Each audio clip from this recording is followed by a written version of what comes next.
हटाना पड़ा करेगा। ये देखो जैसे ये है ना ये। Yes sir, yes sir.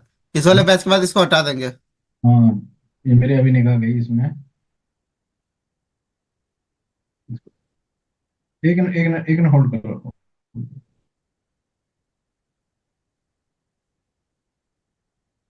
Whitener लगा दीजिए सर। हाँ, वही कर रहा हूँ, व्हाइटनर भी देख रहा हूँ इसमें, अगर कोई व्हाइटनर मिलता है ना मेरे को।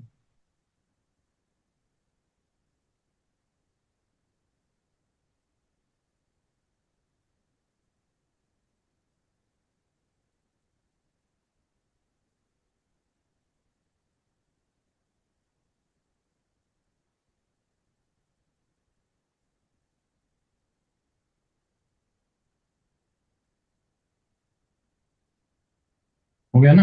ये कोमा रह गया सर। अरे कोमल आईसीआई के साथ आएगा ना? ओके। हम्म। Yes sir. वो सर बोर्ड फिर गैप, कॉमा के साथ गैप आ रहा है ना। कोई बात नहीं, आने दो उसको तो। ठीक है सर। कोई दिक्कत नहीं है ना। इतना तो नहीं पता लग पाएगा वो तो। ठीक है ठीक है ना? सर। चलो। ओके अशोक जी, स्टार्ट कीजिए।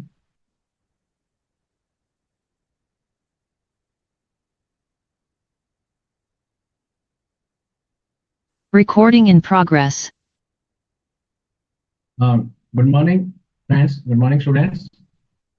Welcome to this edition of live learning classes organized by Board of Studies ICAI. I C A Ashish Gupta, Deputy Director of Board of Studies, Faculty at Board of Studies, welcomes you all.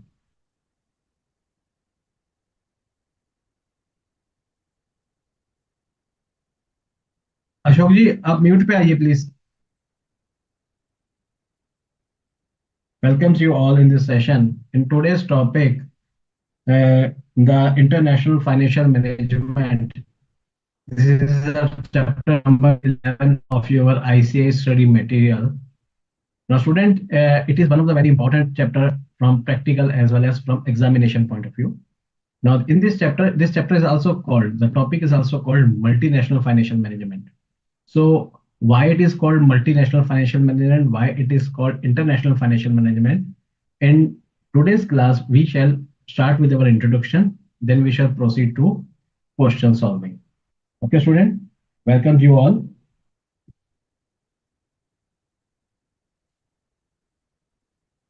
Now, student, when we talk about international financial management, student, all of you students have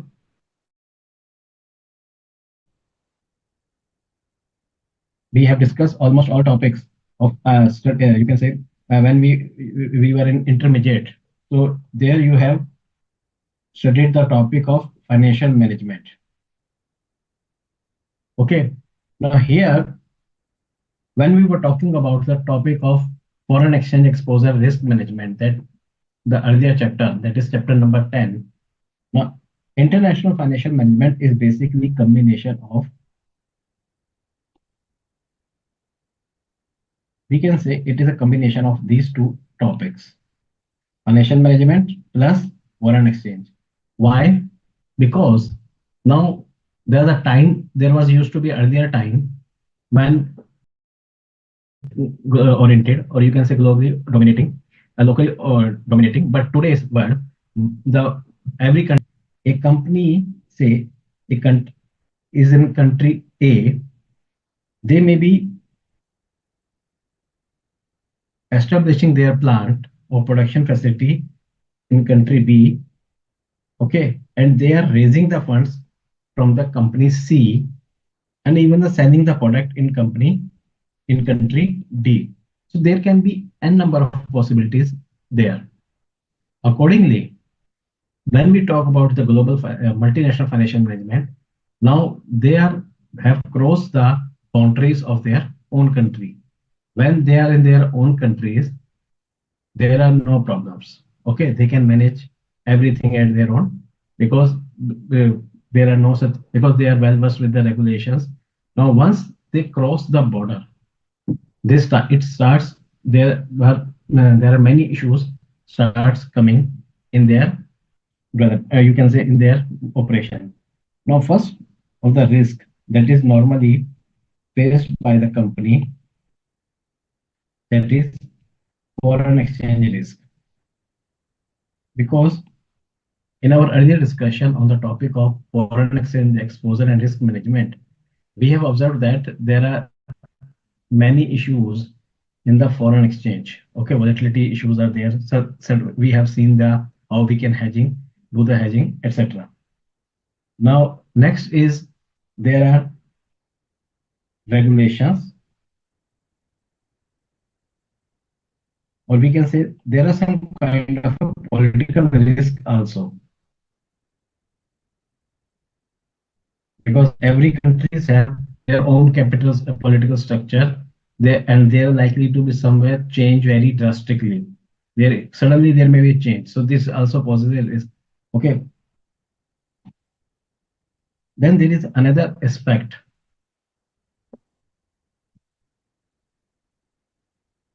port cannibalization, that I will discuss later.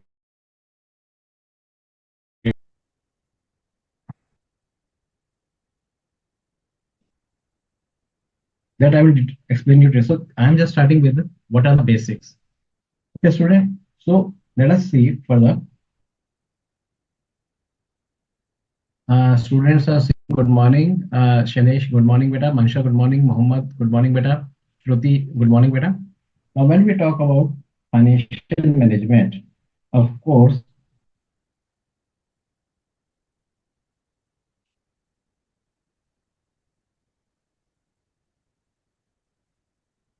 it consists of basically four parts. Okay,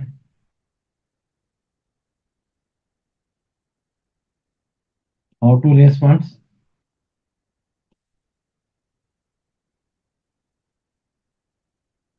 Okay,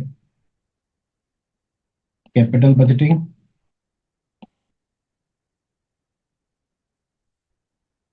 Okay, working capital management and dividend decision.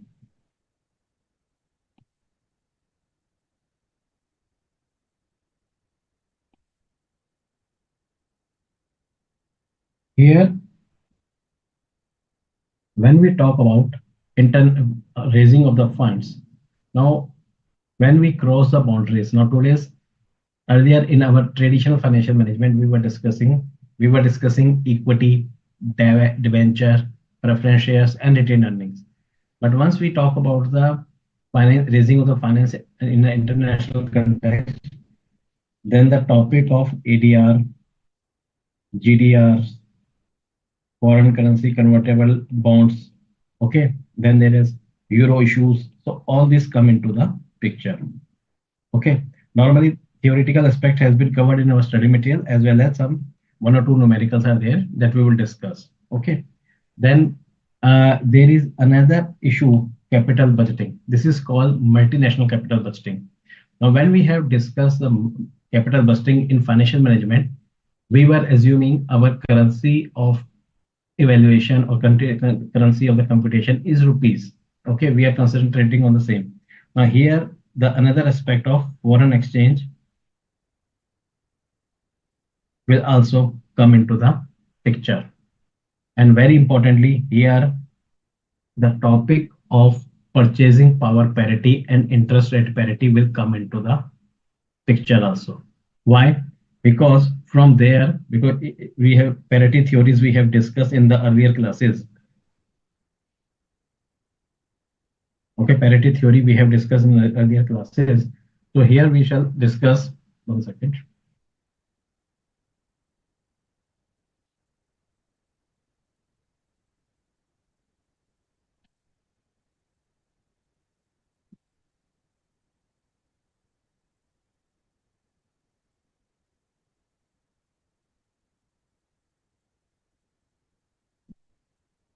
Parity theory, like here, purchasing power parity, interest rate parity will also play a role. Now we shall see how in the questions we will incorporate the same. Now next is come working capital management. In this working capital management, normally, of course, stock, there are, say, when we talk about the working capital management, financial management, simple. So there we see the receivable management, cash management, inventory management. Okay. So here, of course, even payable management are there. Okay. Here it will all the contents are the same, but in our syllabus normally, or we can say in the study material, more concentration is on the cash management. We will cover one or two questions on the same, which includes netting. Okay, netting. Then we shall see how excess cash can be surplus cash can be invested somewhere in the security. We will see what are the instruments available, because see what happens when there are a company has a MNC is there, multinational company is there, they have a branches or they have a subsidiary in various countries. So see, we shall see how they can manage their cash. Generally, it is also called treasury management. Okay, now dividend decision is concerned. Dividend decision normally it is covered in the through the international sources of finance, because from ADR and GDR, dividend is automatically distributed. So there is no such impact on dividend decision plays that much of role, because a small generally every company raise a small portion only of their own need from different countries. So dividend decision depends mainly on the country scenario also. So these are basically topics mainly dominate the topic that we will discuss about discussion is will be the capital budgeting. Okay, from the capital budgeting, multinational capital budgeting, we shall see how we can take the decision when we cross the boundaries. So let us start our discussion on the capital budgeting.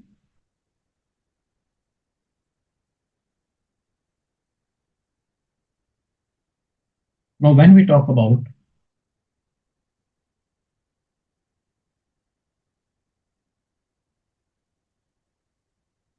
multinational capital budgeting approach to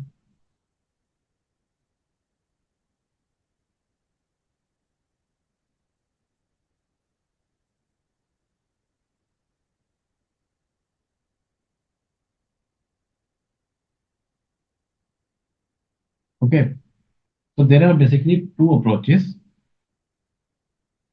One is home currency approach.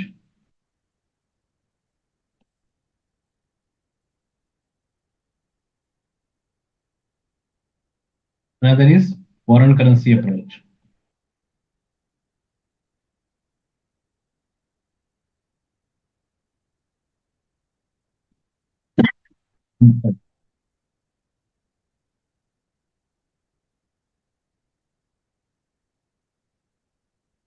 Now, when we talk about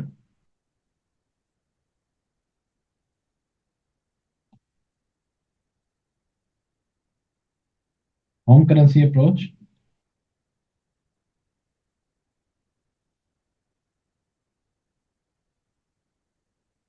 here we talk about foreign currency approach.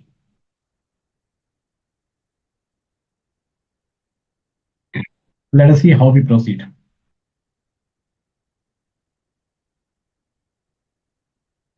Step one, here we estimate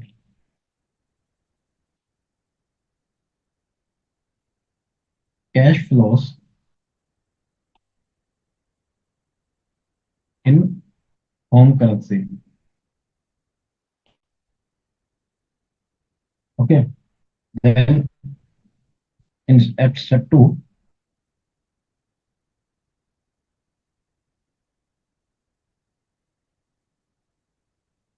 estimate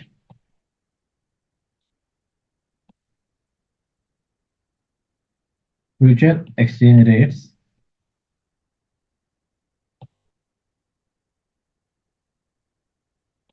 using parity theories. Okay, it can be purchasing power parity or IRP. It depends on the data given in the question. Then next step come step three,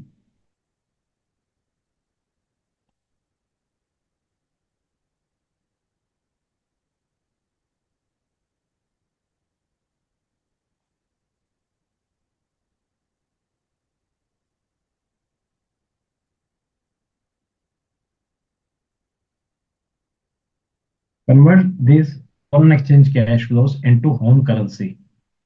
Okay.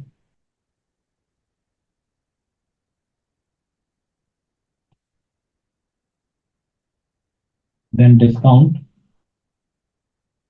these cash flows using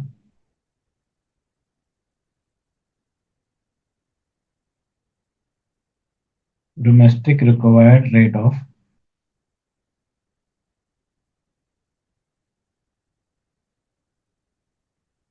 return. Okay, student. Similarly, now we see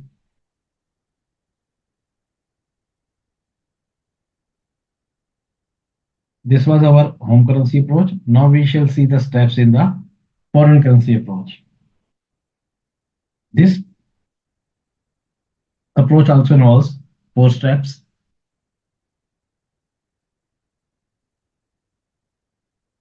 I'm writing here with a different color so that you can differentiate it.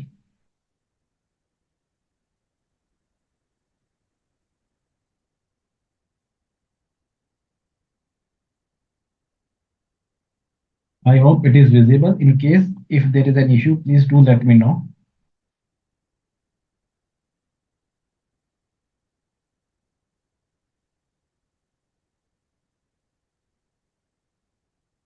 True. Now next step we see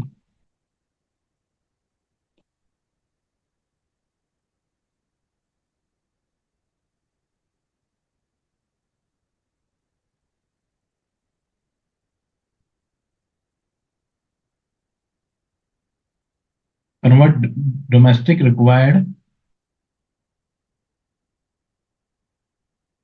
rate of return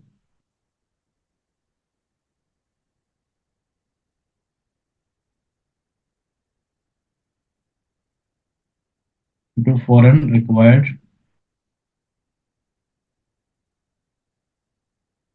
rate of return.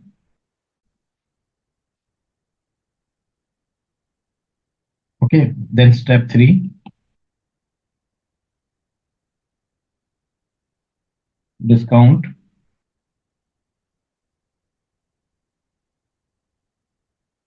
foreign currency cash flows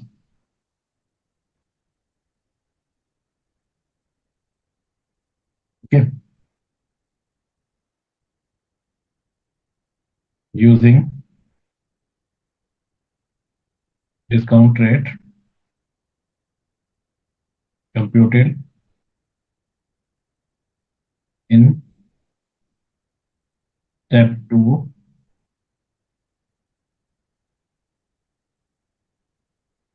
okay, using in 1 second.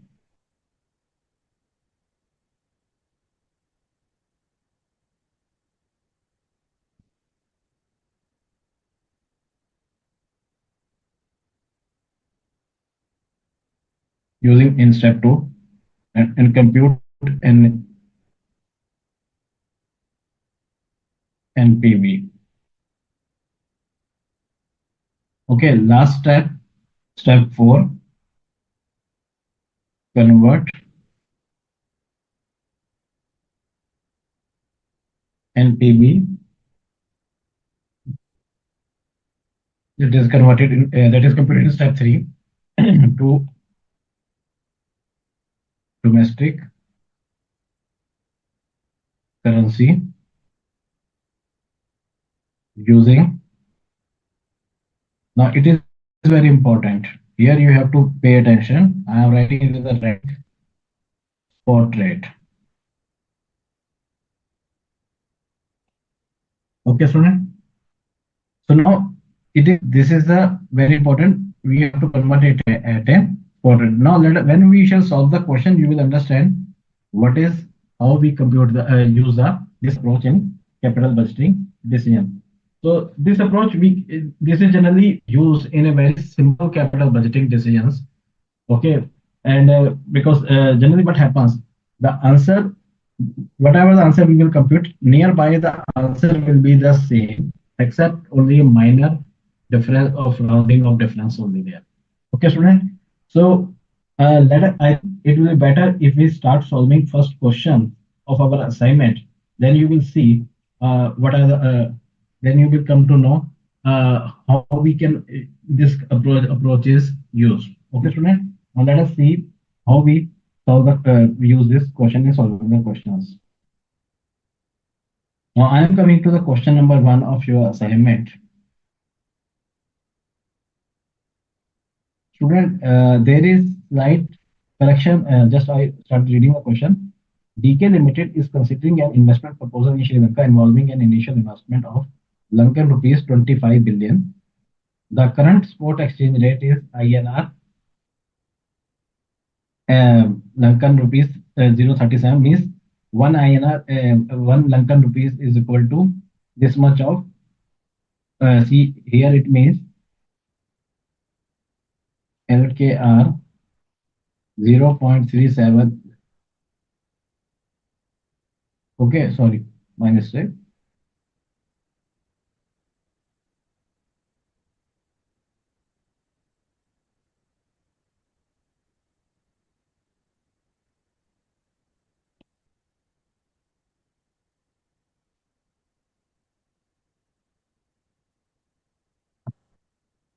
It applies.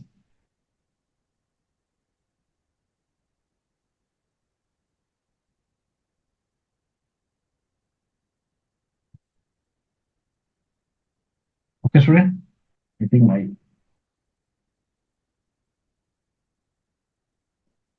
okay, student. So this will be the case. The risk-free rate of return in India is 6%, and in the same in Sri Lanka is 5.20. Student, please make correction in your assignment. I think typographically it has been typed as 5.02. It will be a new assignment will be uploaded soon.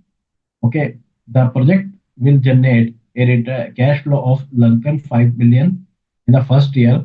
The cash flow increased by Lankan rupee 1 billion each year for the next 4 years. So it means the project is a life is a 5 year. The project will wind up, just make it wind up upon completion is 5 years with no salvage value. The required rate of return on the project is 8%. So generally it is always assumed as a domestic rate. Okay. Manisha is asking, sir, okay, this, sir, in the step three and converting into home currency, but step one we have already looked in the. Let me check, Manisha, if you are saying I have to check.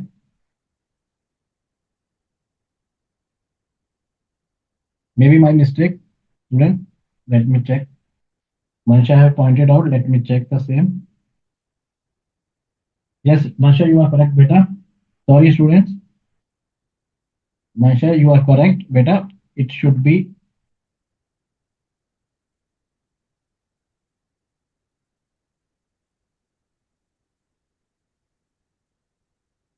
Manisha, you are correct, beta. It should be foreign currency. Very good. Okay, student, please note it is a estimate cash flow in a foreign currency because we have here we using the in home currency. Okay, thank you, Manisha. Thanks a lot.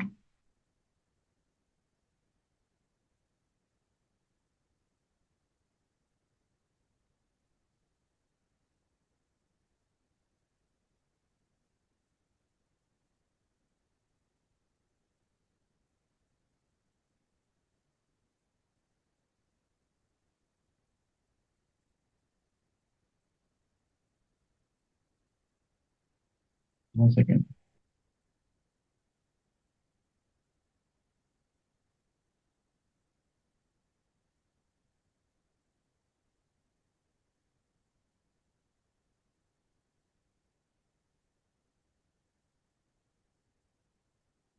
I think it has been 1 second, one students. I think.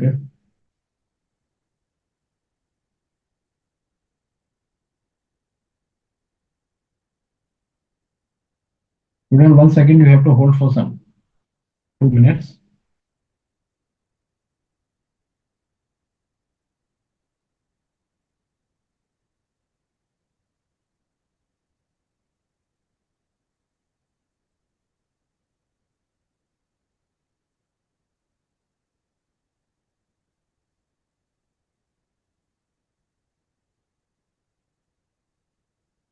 One second, students.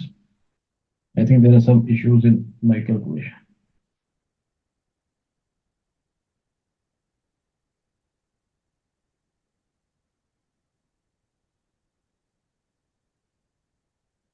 Just hold for a second.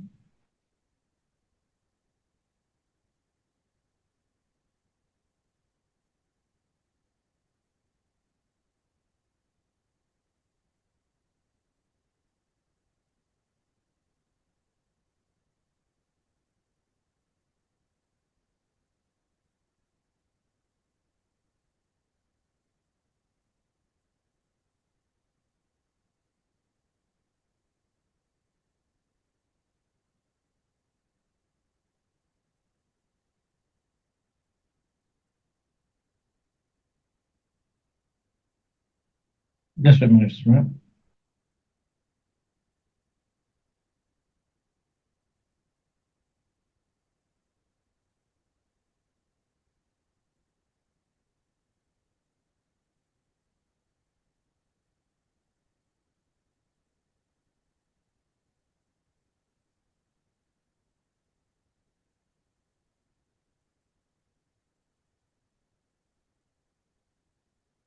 Now we were here.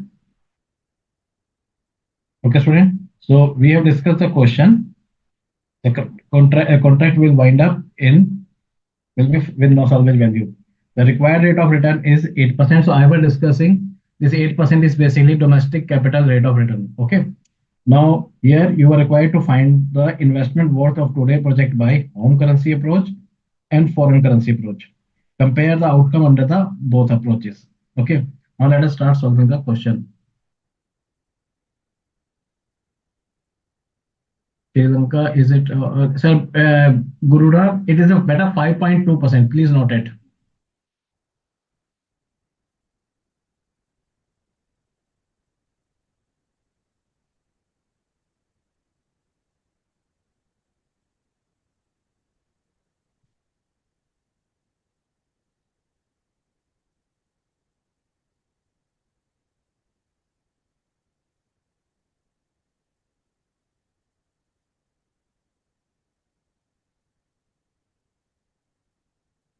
Now here, we shall start with some working notes.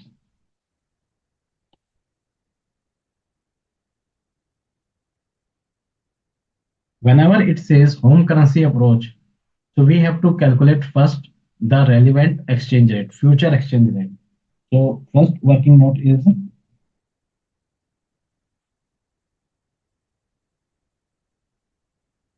calculation of forward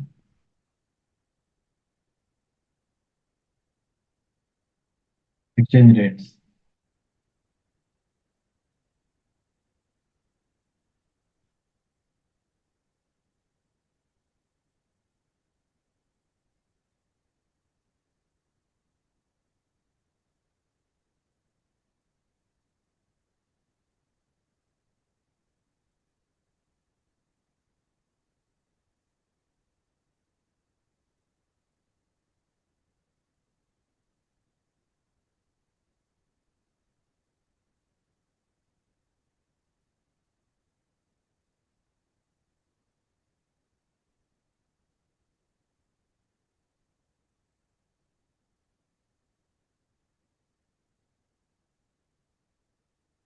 Now here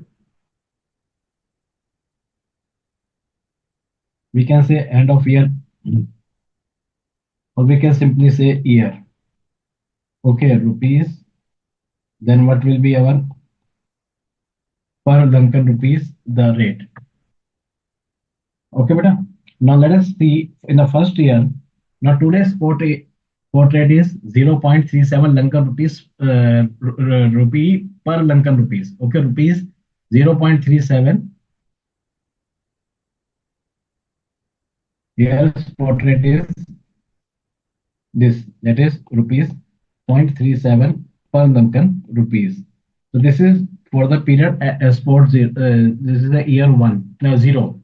So of course, when we will start computing for the year one, so we shall use, see here it has been mentioned that is free rate of interest.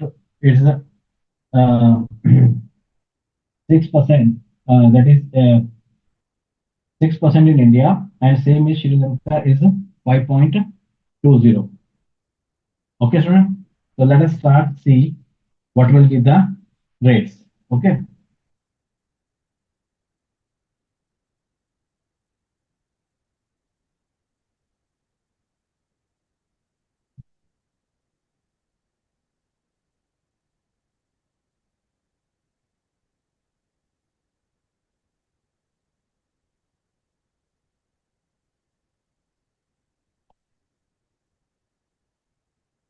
As per purchasing power parity theory,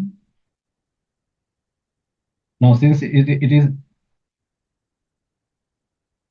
Indian rupees, so we are using the this rate.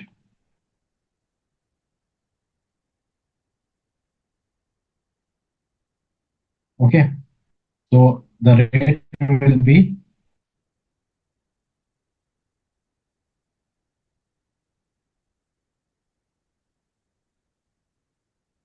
okay.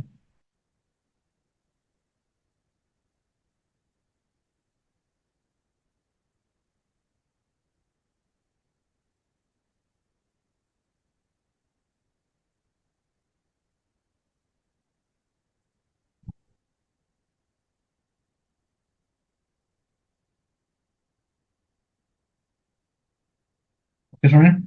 Now similarly for the third year.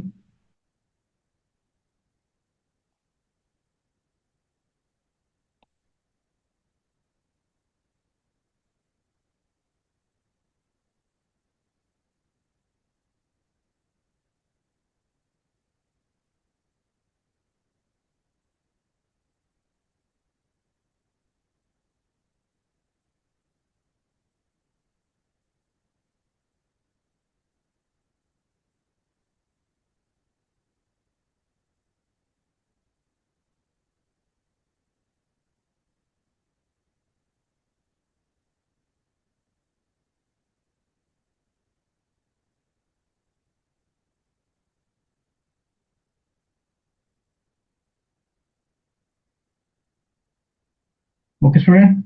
So if you have any doubt till this step, just let me know. Now, student, we can see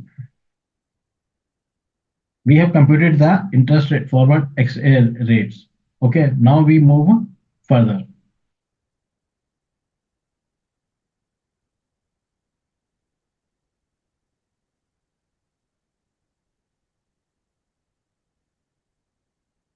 Next, first we have to follow the home currency approach.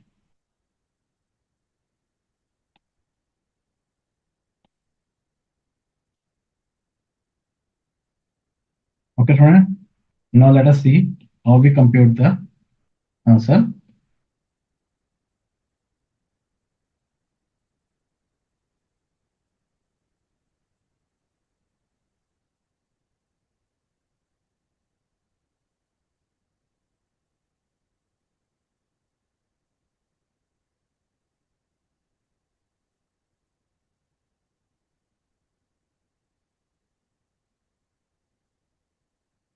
Sometimes there is a doubt among the students, sir, when the figures are billion and millions are rupee, dollar rupees are there.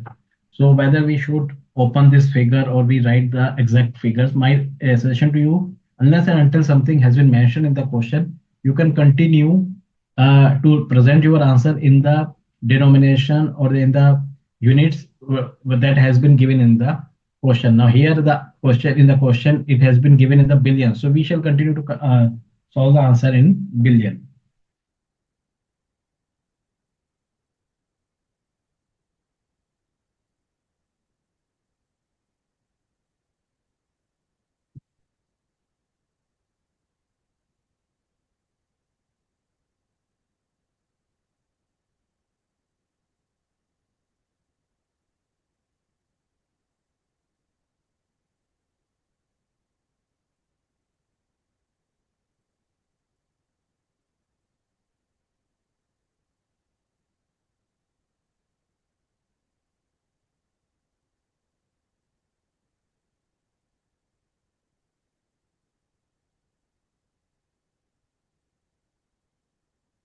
Okay, now here cash flow billion of Lankan rupees. Okay, rupees oblique Lankan rate, cash flow in billion rupees. Now here, student, this step is mainly towards indicating that we are using home currency approach. Now PV factor at the rate. Now question comes, at what PV factor we shall use here? Required rate of return of the project is 8%. So it is always implied this is for the home currency or domestic country point of view. So we shall use the same rate here. Okay. Then PV in billion rupees.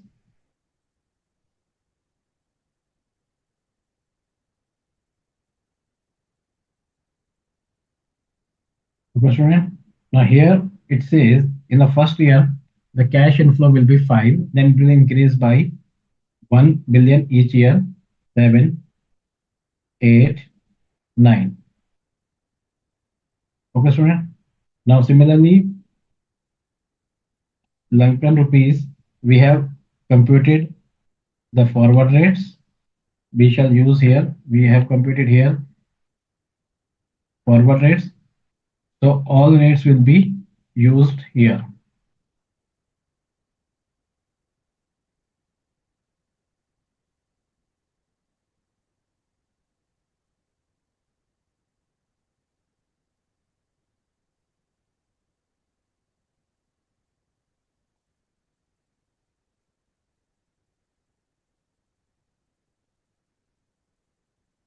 We start multiplying with this.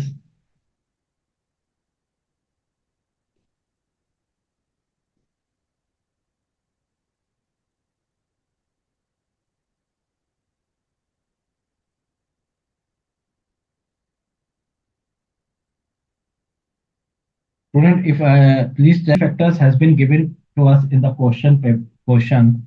So we shall use, remember always that as I told you, whatever figure you have been given in the question, we shall.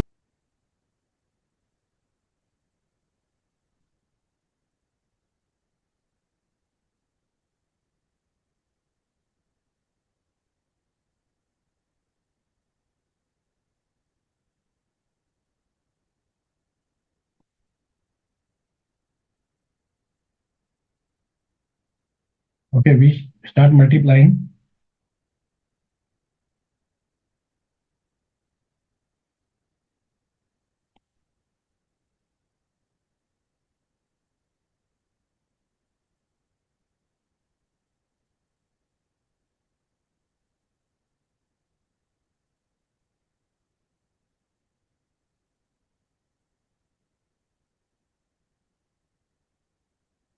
Okay, student, we start adding up the same.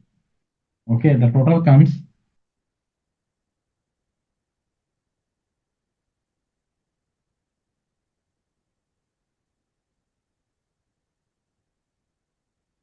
Okay, less investment. Okay, so what is our investment?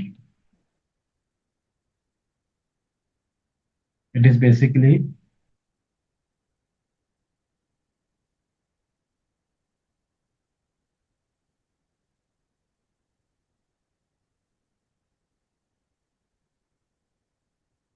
billion, okay, into spot rate.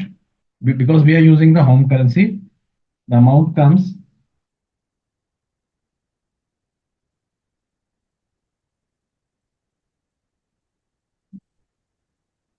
So our NPV of this project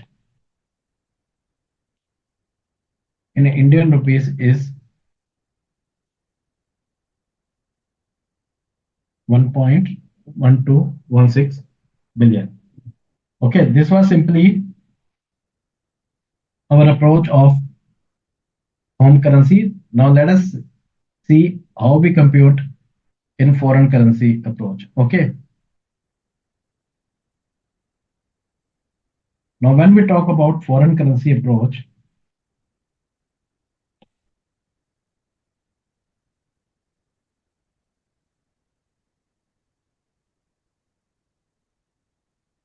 okay, the prerequisite is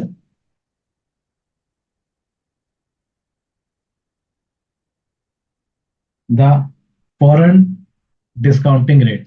Okay, the foreign discounting rate. So how we compute the foreign discounting rate? Our domestic discount rate is 1.06. Okay, now it is basically based on our risk-free rate of return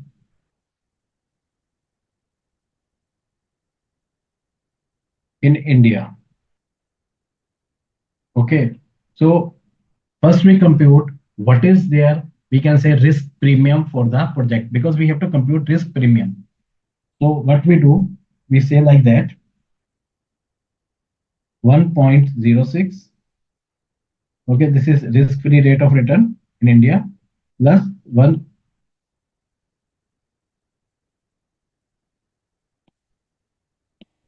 Now, student, please note that this risk premium is basically the pure play risk premium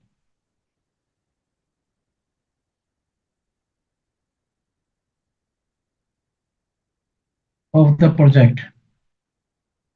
Now, it may be possible instead of Sri Lanka, the same type of project may be installed in any other, maybe, or maybe planted in another country. So we shall accordingly modify it according to their his respective countries' risk-free rate of return. Now, first we shall compute risk premium by using this method. Okay, we solve it,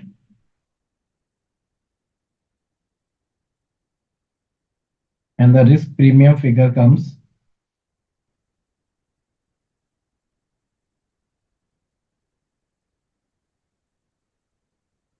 or we can say 1 plus risk premium figure will come 1.0.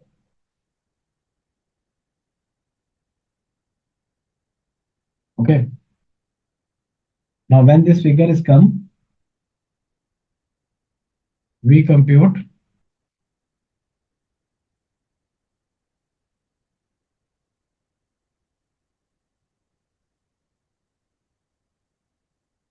discount rate using this approach. Okay, it means we shall do like this.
Okay, student. So this will figure somewhere come around 1.0718.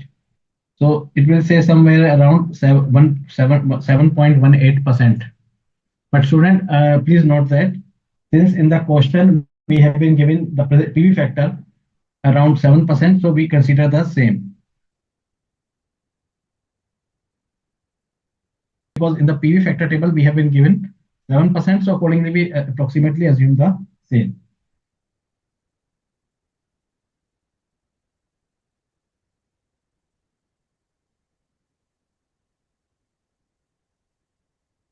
Now let us start solving it using the our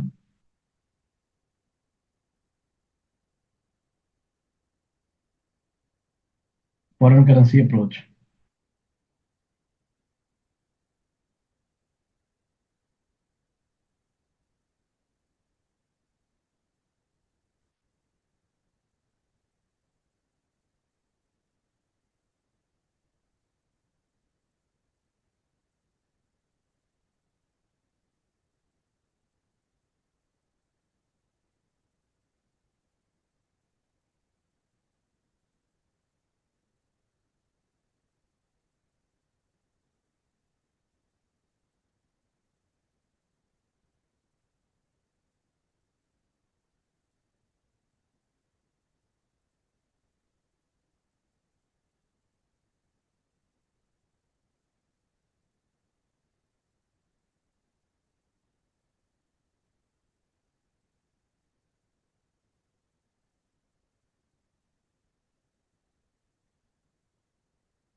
One second. Gurunam is asking, sir. Yeah. No, no, no, no, no. One plus risk premium is equal to this. So no, no, no, beta. We shall deduct. Gurunam, please not beta. When we are saying 1 plus risk premium is equal to 1.0, 1.01887, so it means we shall risk premium will be 1.0111887 minus 1. So it will become 0.01887. Please note it.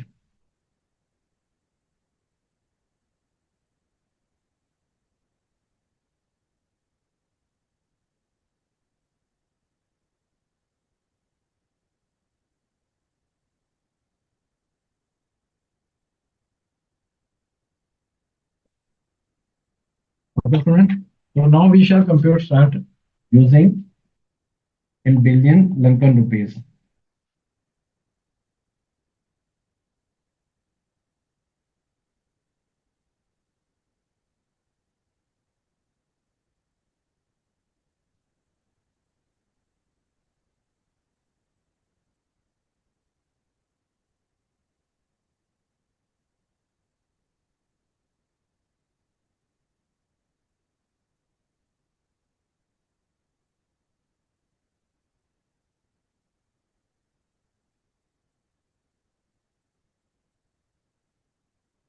The figure comes 3.1477. Okay, so student, this figure is basically in Lankan billion. Now,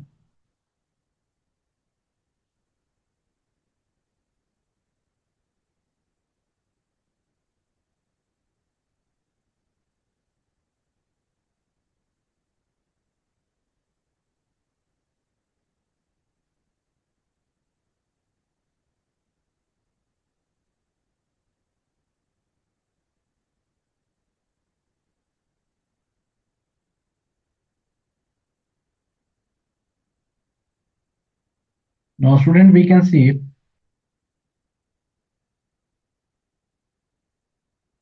here this figure approximately is nearby.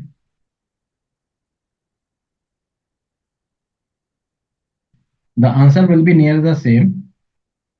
So we can solve any of the method. If in the question, if nothing has question has been adopted from our earlier examination, they have asked from the two type of approaches. So we have solved it. Now students, similar the alternative solution using the domestic currency approach.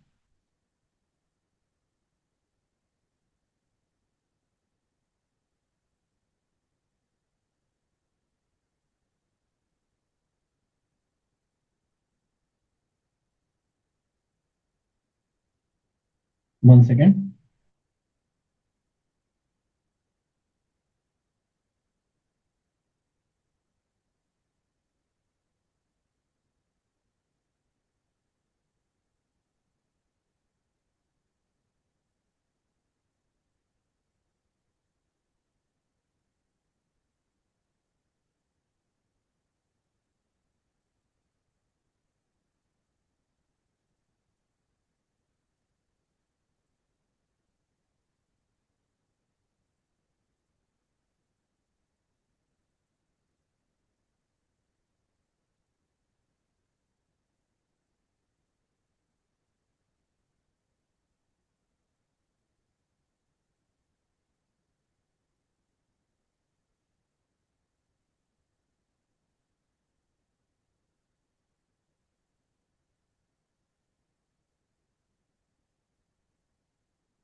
Okay.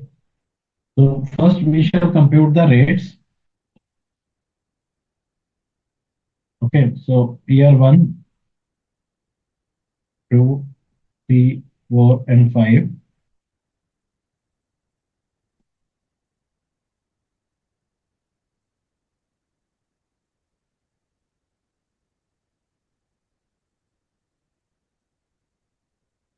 This is not student. This is a solution of the question number 1 of the study material.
Okay, students. So these rates are with us. Now we see how we compute the.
Okay, so we right here.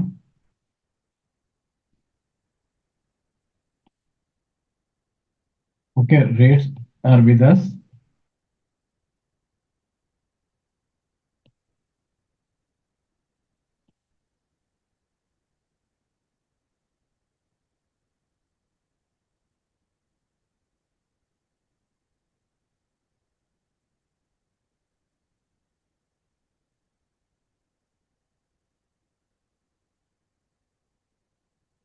Now this cash flow in dollar. Student, please note, I am just showing the alternative. In the question, it has been mentioned we are using the foreign currency approach, so you have to give only one answer. Don't use alternative answer in the examination unless and until it has asked by the both approaches. I'm just here presenting the answer only for understanding.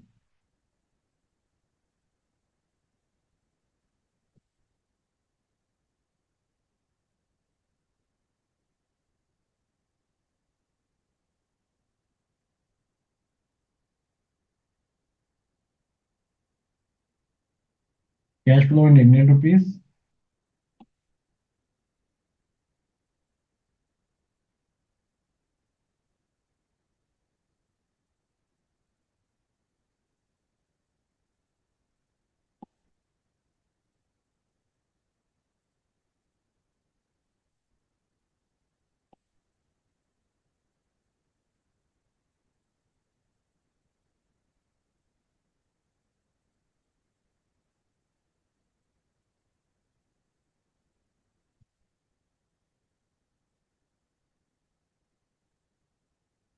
Now we shall see here we are using 14% because it is required as per domestic rate.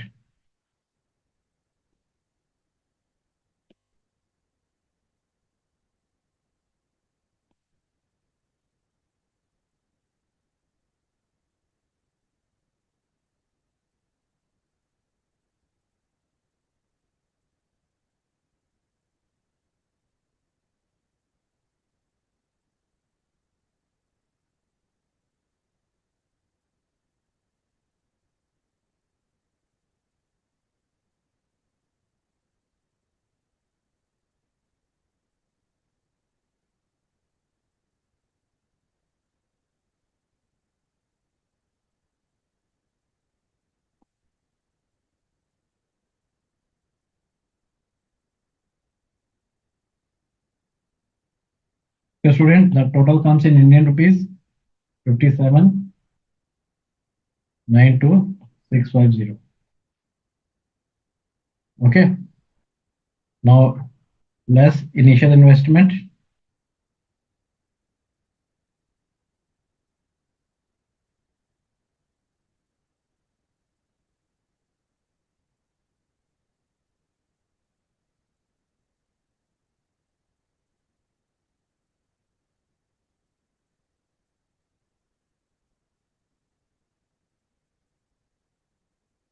48.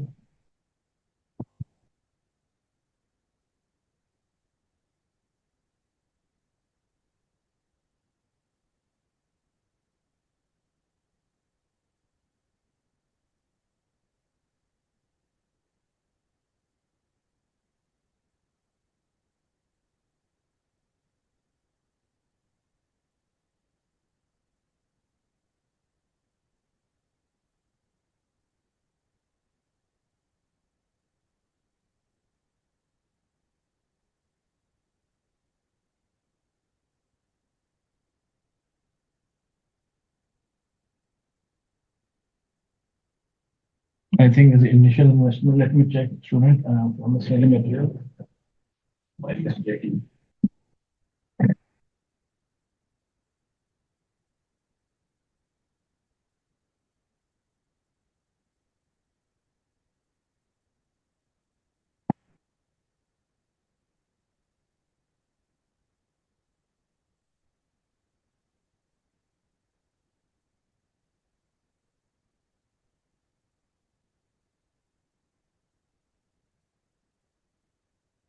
One second, here we are writing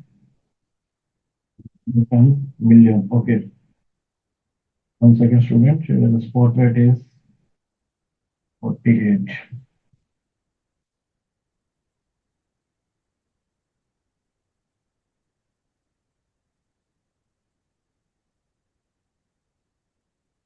Into it is this minus 57579365. Yeah, it is 9365, student. Please note it. 57579365.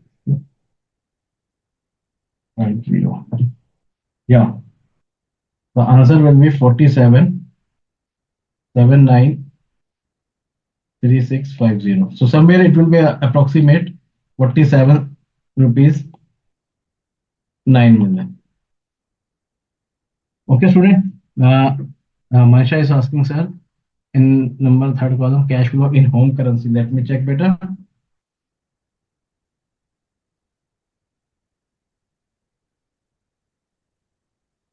Yeah, you are right, beta. It will be in our dollar. So yes, you are right, beta. It will be in dollars.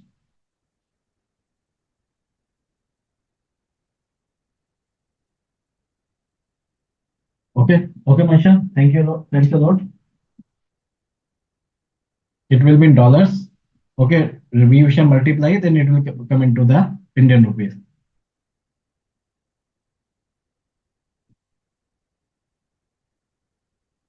Okay, student. So with this, we see how we can use the domestic versus a home currency approach in our answer. Okay, student. Now with this, we come to the next question of our assignment. Now here it is basically the question is another capital budgeting question. Here this question is from your study material. Okay, student. So now in this question, please read the question. We have solved it by the three approaches. Okay, I am just solving here by one approach that is seems to be more appropriate approach. Okay, student. So let us see the question. A USA-based company is planning to set up a software development in the units in India. Software developed in India in the Indian unit will be bought back by the US parent at a transfer price of US dollar 10 million. The unit remain in existence in India for 1 year, and the software is expected to be get developed within this time frame. The US company will be subjected to corporate tax rate 30% and a withholding tax rate of 10% in India, and will not be eligible for tax credit in the USA. The software developed will be sold to US market in the 12 million. Other estimates are as follows. Now rent for the fully furnished units will be with necessary hardware will be rupees 15 lakh. Manpower cost rupees 400 per hour, and 80 software professional will be working for 10 hours each day. So accordingly, we shall consider the same. Administrative and other costs are this. Advise the US company on the financial viability of the project. Rupee dollar spot rate is this. assume the 365 days in a year. So we can see how we can see there are three students, there are three approaches have been given to you in the study material. Okay, so I am just solving by the last approach because I think it is a more appropriate approach because withholding tax means it is a kind of a tedious. Okay, so we shall see how we compute it, we solve the question.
Okay, now let us here it is the revenue in Indian rupees.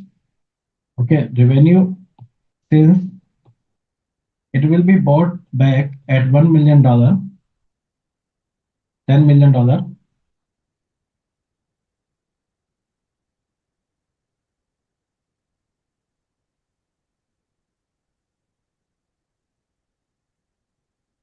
So we shall see how much amount will be repatriated.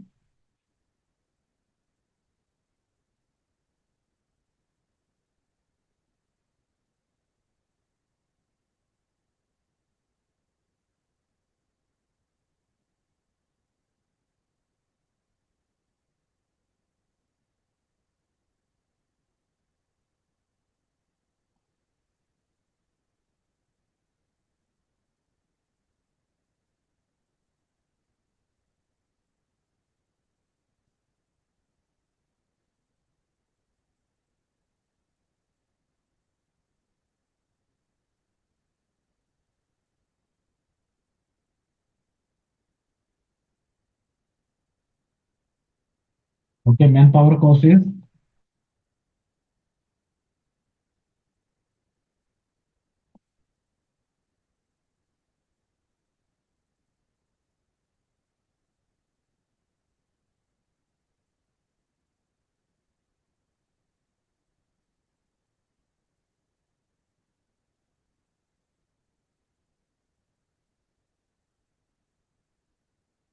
administrative and other cost.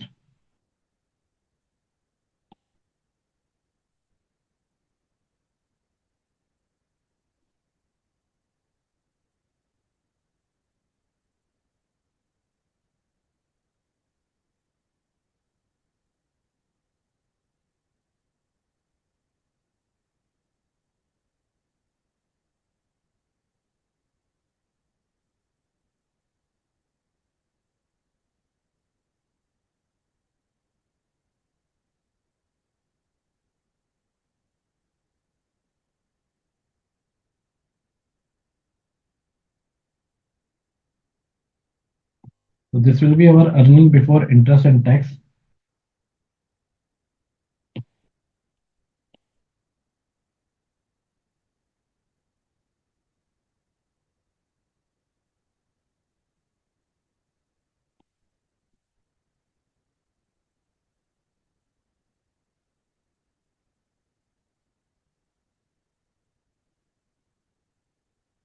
Okay, so this will be our earning after withholding tax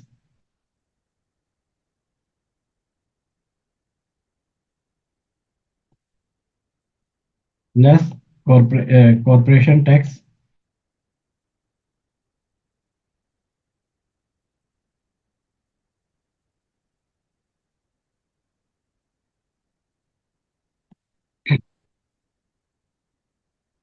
balance 20% because 10% we have deducted already TDS here. So 20% we compute of this amount.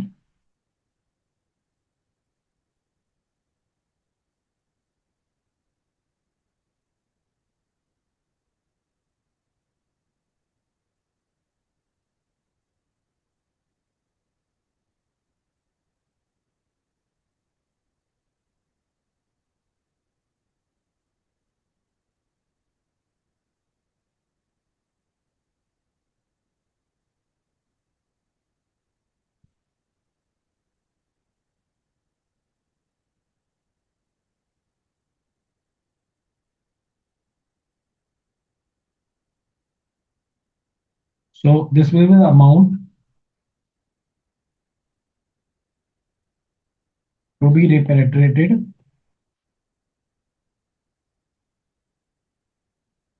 It is in Indian rupees.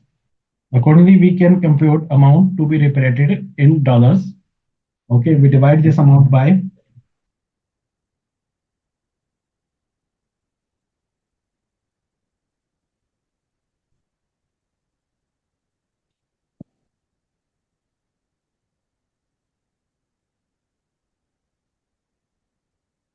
5257,292.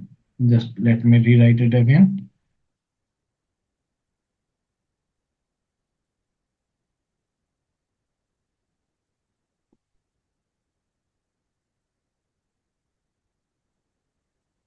Okay.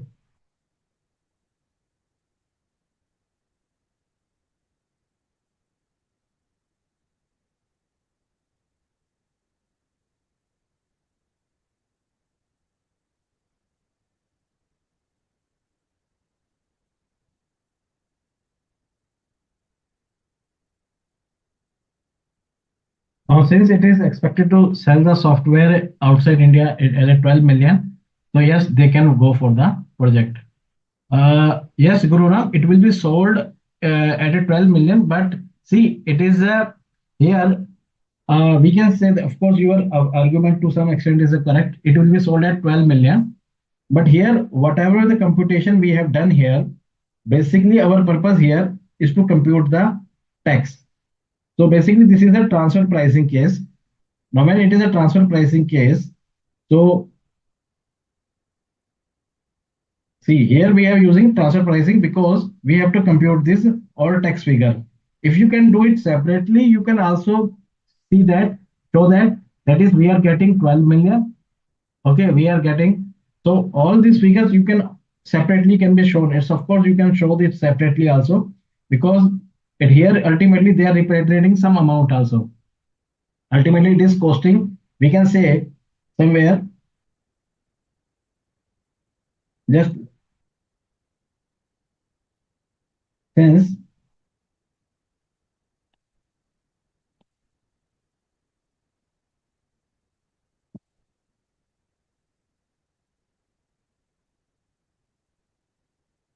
now what is the, we can say cost is somewhere around, because whatever be the amount that has been spent by them, because ultimately they are we can say let us see how what will be the cost.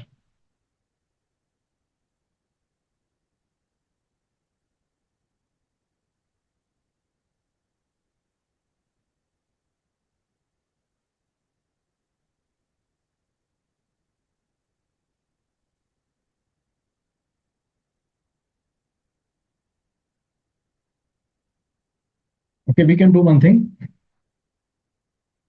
This amount,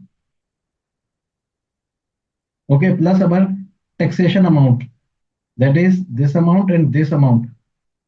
Okay, even if we add the same, let us see.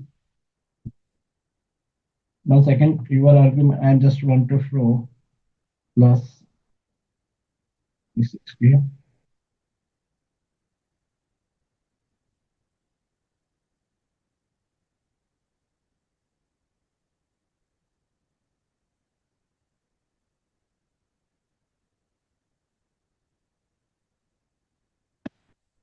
I just show you because let me show you. See, but now this is one of the cost part. This is cost part, and this is cost part. Okay, we add the same.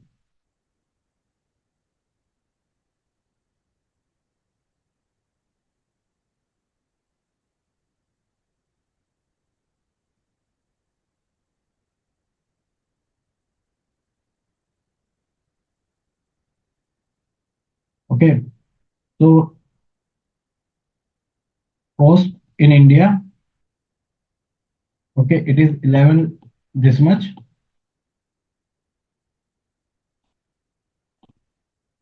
Okay, withholding tax, and withholding tax is our 360, 50,000, and this is corporate taxation balance. This is our 721 lakh. Okay, if we add up these figures, it comes 2276 50,000. Okay, so this is in Indian rupees. Okay, exchange rate is rupees 48 per dollar. So the cost of development of project in US dollar, we divide it by this. Okay, the answer comes 4742708. Okay, somewhere it will around 4.74 million dollar.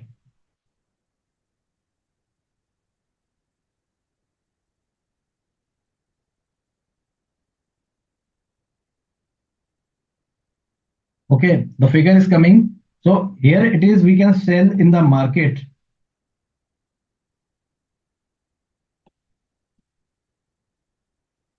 Sell in US market at 12 million. So of course we should go for the project. Marsha, tax rate is 30%, but since we are using the withholding tax, so we shall uh, consider it as a TDS. Of course, we have given the answer by another two approach also. These are also correct, but the best approach is this. Okay, so we are giving here, so we can sell the, because our cost is 4.7. So of course, yes, we should go for development of software in India. Okay, student. Okay, I think Gururam, now your doubt is clear. But still you have any doubt, please. Sir, what is withholding tax? Gururam, beta, it is a kind of a TDS. We can say it is a kind of a TDS. First, it is charged, then it is adjusted against the total payments. Okay, so because some in the some book they may have been also shown as a like as a remittance charges. So we accordingly we have given another solution also. But last solution that is considered can be considered as a proper solution. Okay, this is advisable solution. And of course, there are other two solutions are also possible because,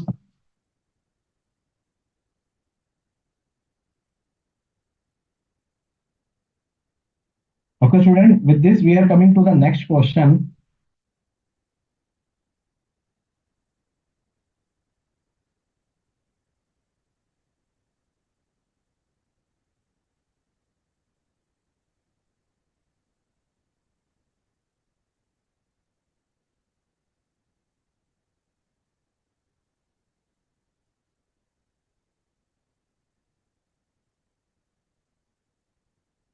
Now this question is a good example of export cannibalization. Mansha is a see, it is a tax credit. Mansha, you are right. It is for the tax credit. So that's why see how it has impacted our calculation. Now let us see.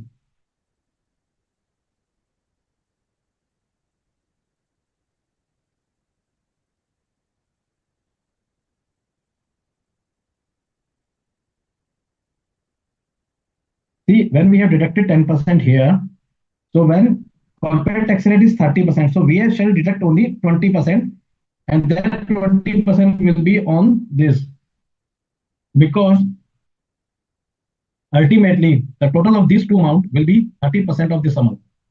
Okay, 30% of this amount will be total of this amount and as well as this amount. So accordingly, we are giving the tax credit whatever TDS has been deducted.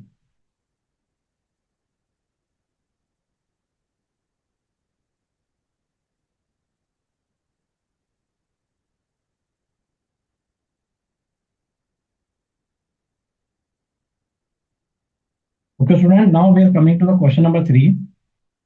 A US company wants to set up a manufacturing plant in India which requires an initial outlay of 8 rupees 8 million. It is expected to have a useful life of 5 years with a salvage value of 2 million. The company follows a straight line method of depreciation. To support additional level of activity, investment would require one-time additional working capital of rupee 1 million. Since the cost of production lower in India, the variable cost of production would be rupees 30 per unit. Additional fixed cost per annum is estimated at rupees 0.5 million. The company is projecting its annual sales to 80,000 units at the price of 100 per unit. Applicable tax rate are 34% and the cost of capital is 8%. Now inflation rate are expected to be in India 8% and 9% respectively.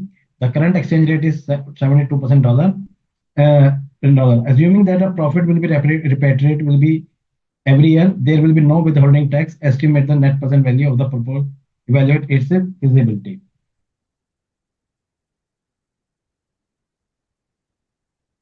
Okay, student. So now here in this question, this company is US company. Okay, and we shall compute all the rates from the perspective of the US perspective. Okay, we shall compute because it is a US company. Okay, we shall see how we can compute the evaluate the project. Now let us see the solution.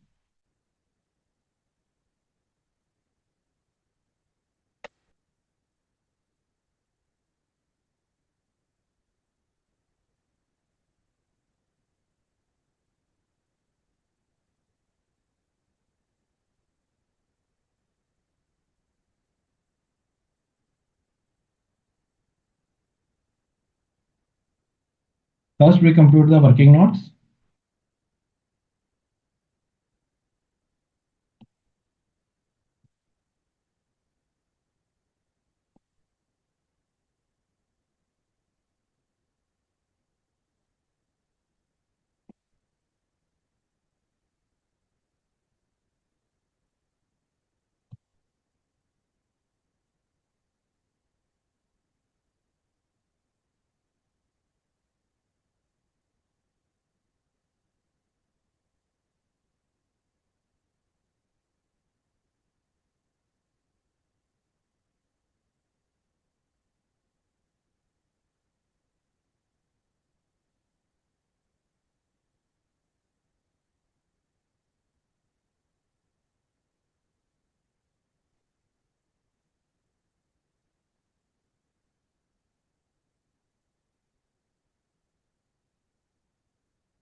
Okay. Now initial outlay is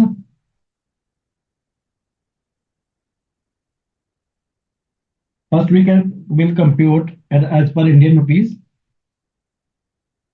So 8 million.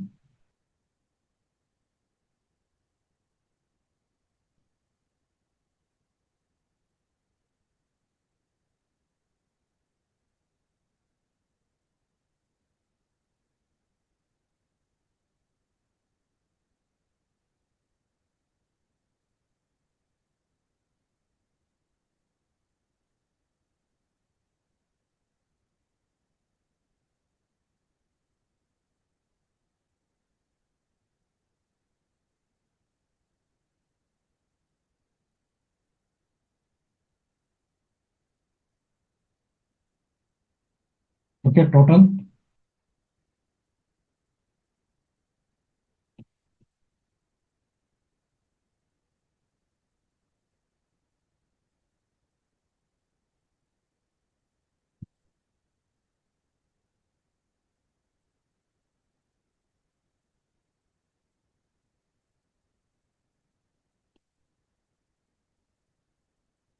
So we divide it, we find the figure US dollar 1,25,000.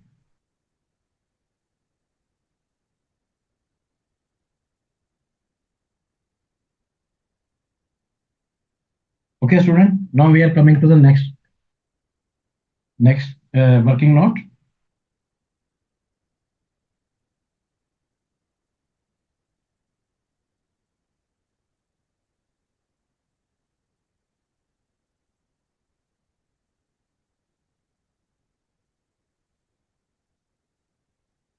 Now, student, very important note in this question. Here we have been given the inflation.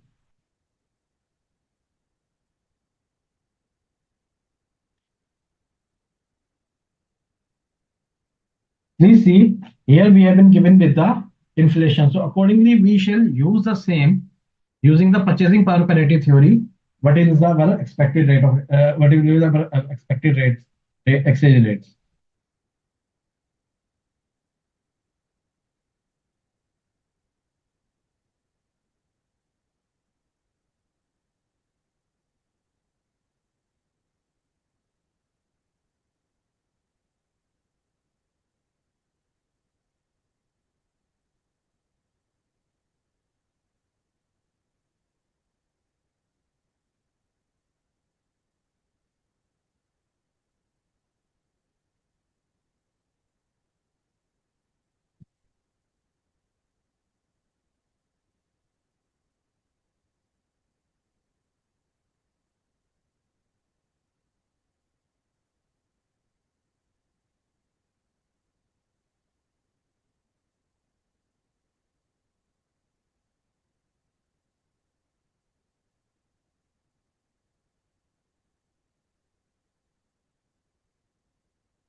Okay, students. So these are our expected exchange rates.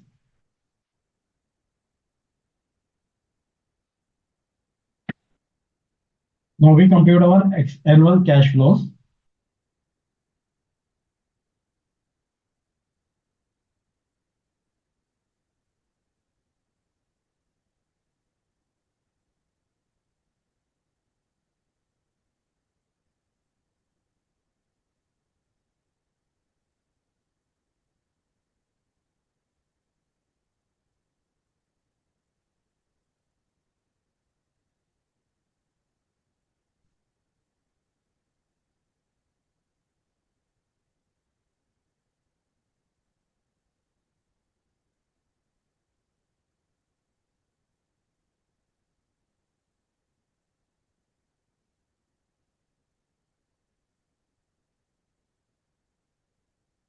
1 second, student.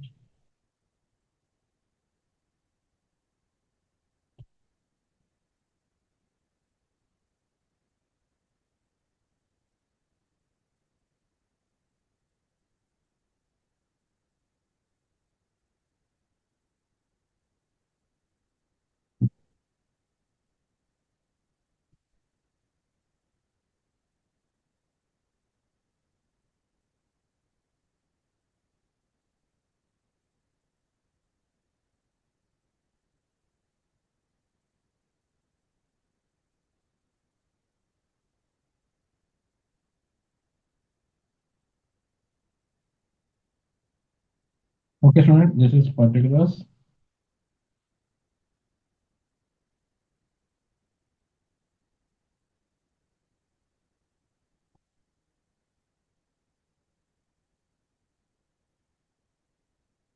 Now our sales will be 80,000 units.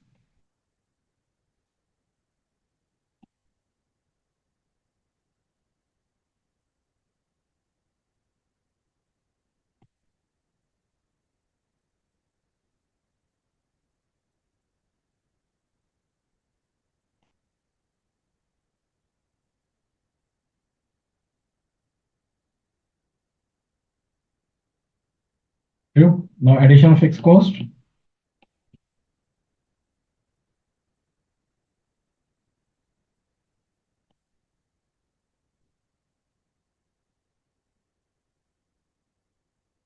depreciation,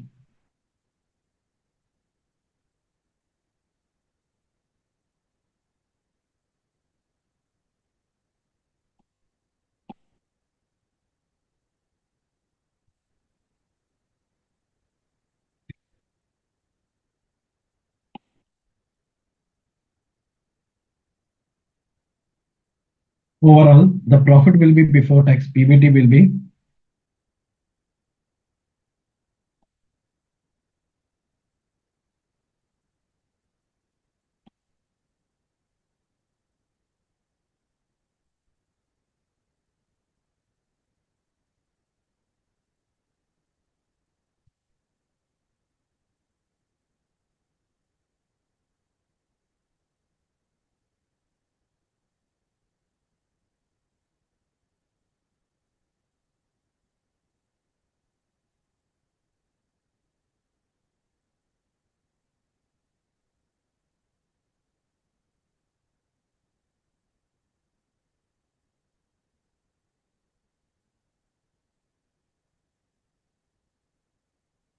Okay, this will be profit after tax. Okay, we add back depreciation because it is a non-cash item.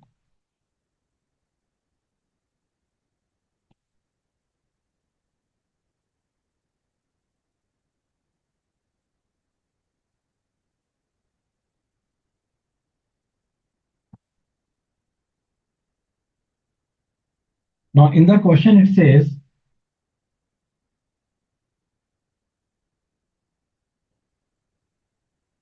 in the last line it says, assuming second last, assuming that all profits will be repatriated every year and there will be no withholding tax, estimate the net present value of the proposed project in India.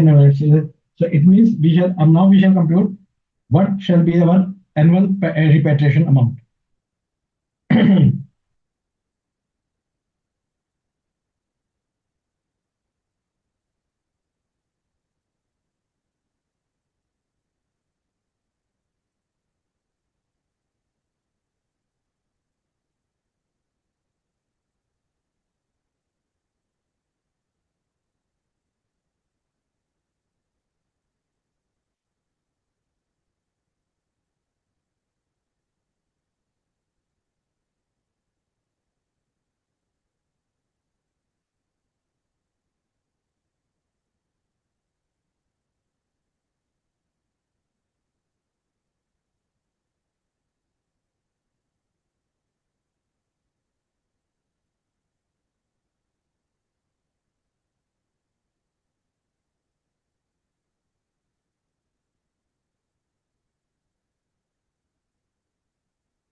Okay, student.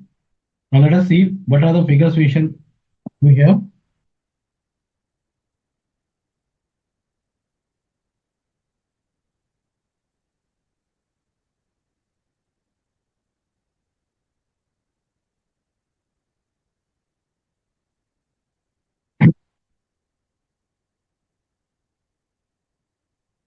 Year, particulars, rupees, cash flows, okay, or is it will expected exchange rate,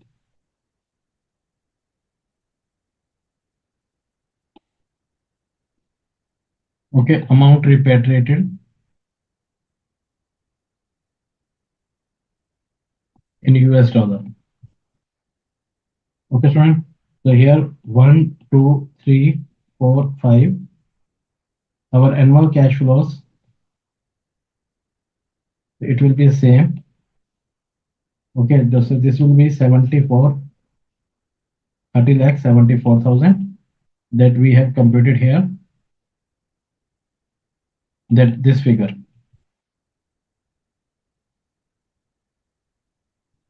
is there. Okay.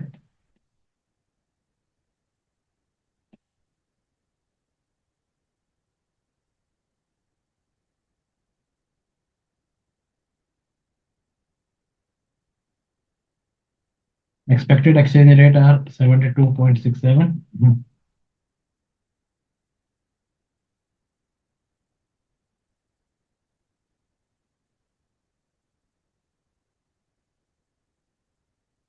We multiply it divided by the same.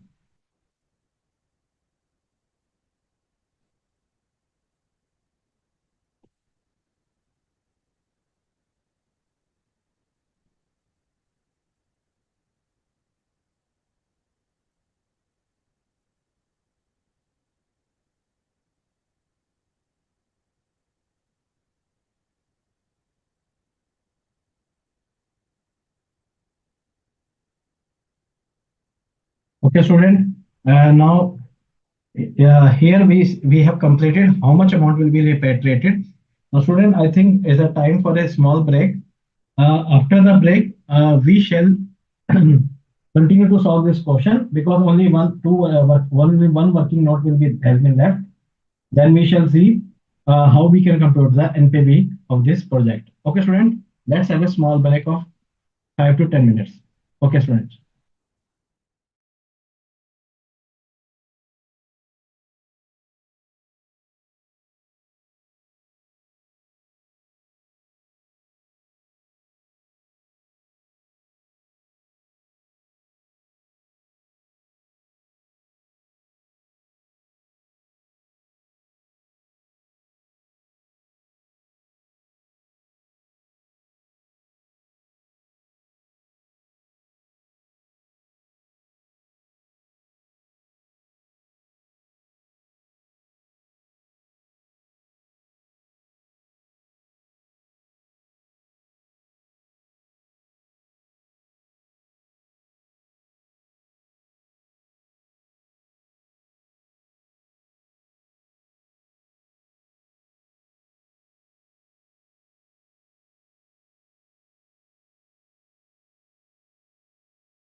Now let us continue to solve this question. We have prepared our working up to this calculation of annual repetition. Now we have last working note is basically the release of working capital,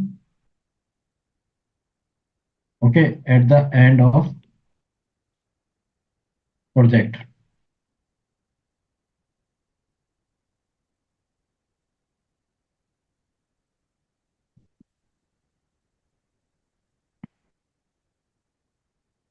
Now working capital amount will be released will be 10 lakh and applicable rate will be, see here student, since this release will be after 5 years,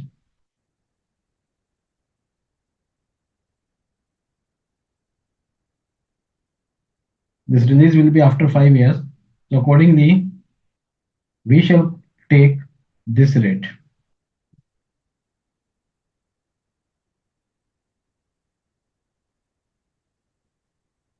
One second, student. Accordingly, we shall take the rate of rupees 75.40 per dollar. Okay. So the amount that will be released will be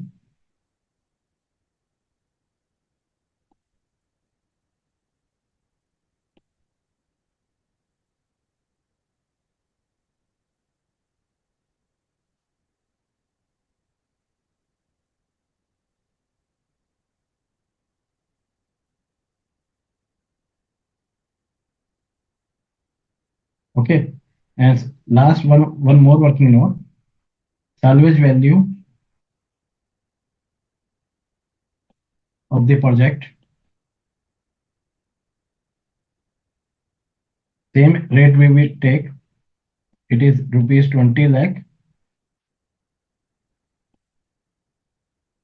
Accordingly,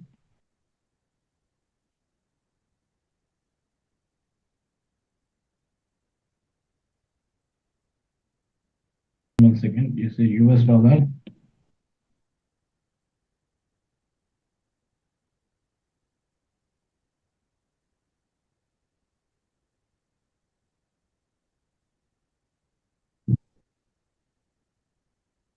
Okay, student. So we have completed our working notes. Now we are coming to the main answer.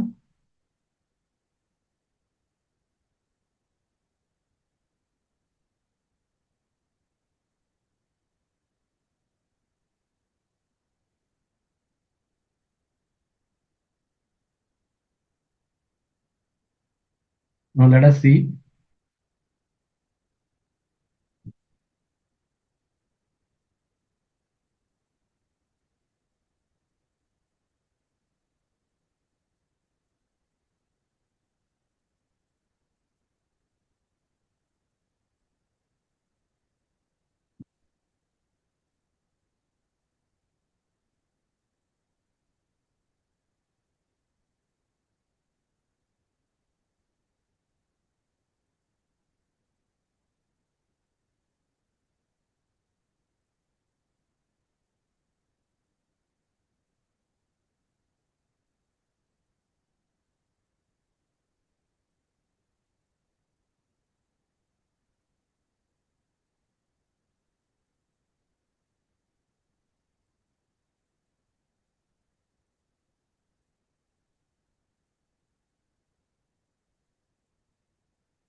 Particulars.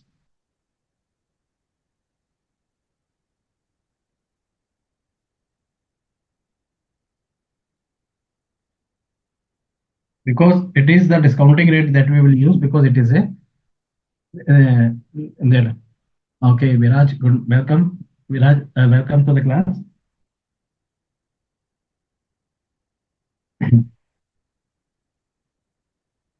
Now here,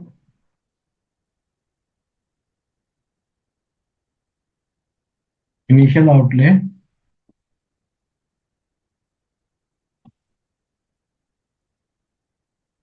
Okay, student. Now PV factor is 1. So of course this is our negative figure, or we can show it in the last. See student, presentation does not matter. Even you add up all cash flows and show the deduction in the last, no problem. Every presentation is okay. Okay, we have to list the.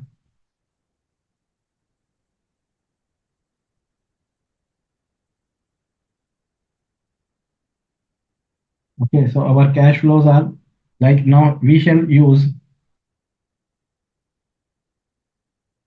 working note number. Mhm. Use our this working note. Okay, sorry. We shall use here this working note for our annual computation.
Okay, here the release of working capital.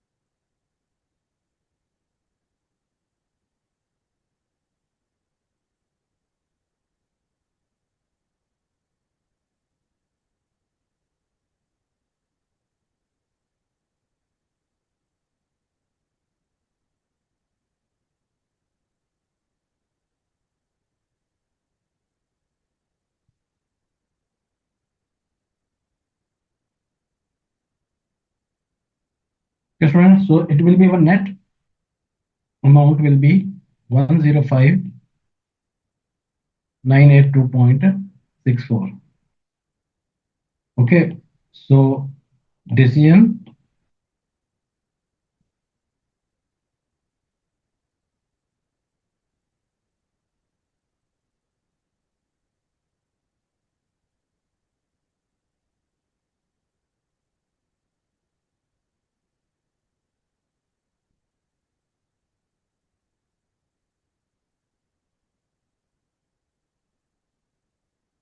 it should be accepted.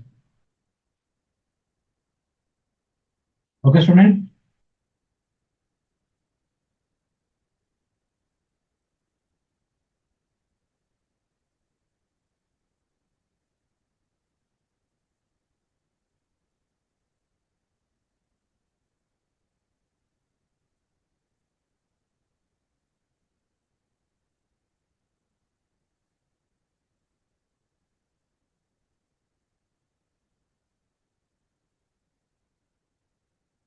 Let me check any queries there. Okay, student. Now I am proceeding to next question.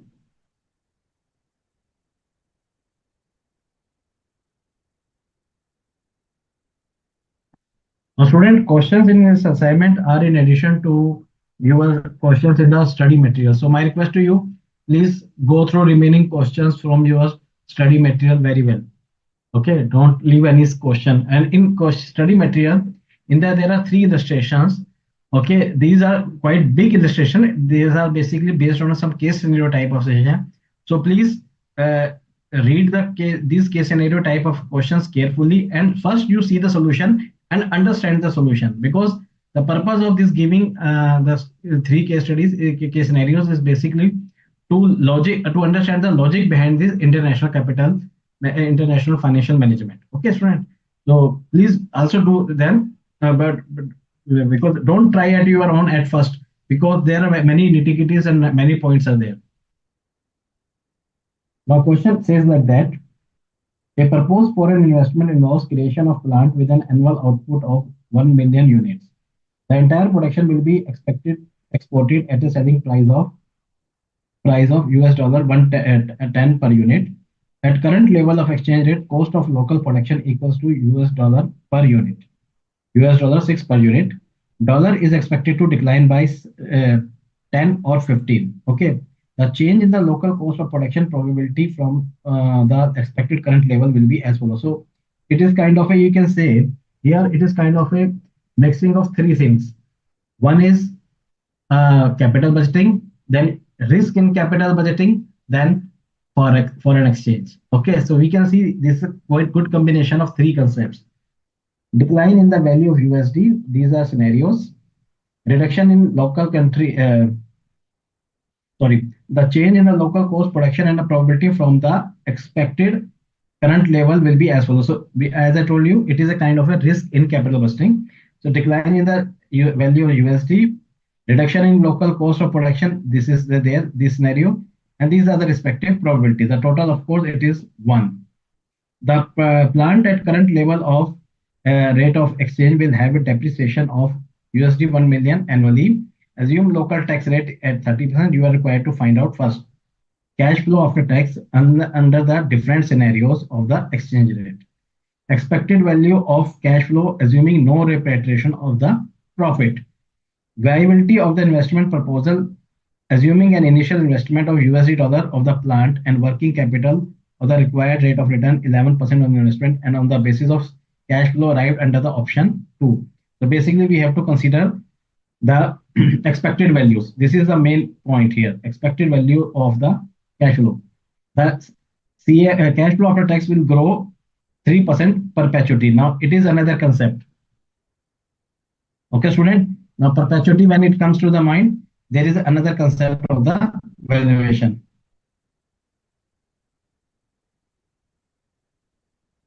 Okay, so let us see, is that a good question is a combination of the various concepts.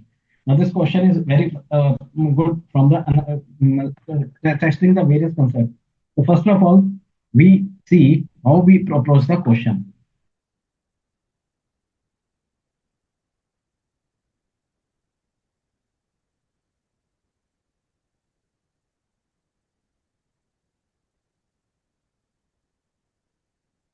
Now first part it requires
Okay, scenario one.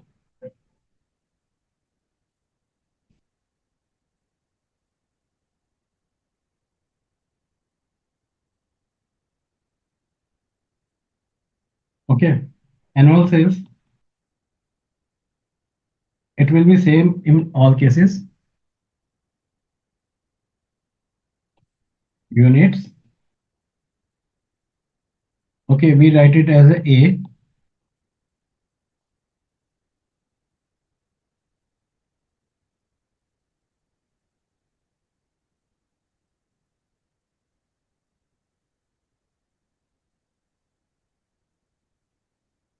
Okay,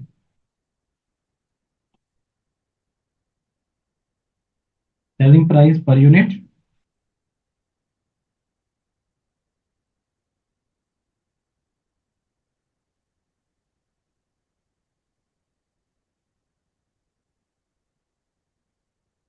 It is $10.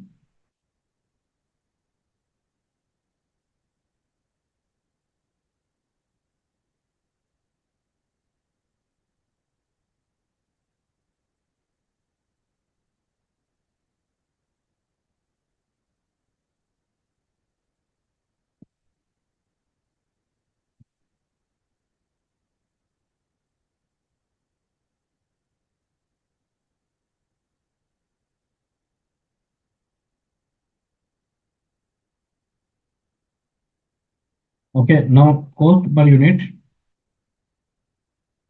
Now there are three different scenarios.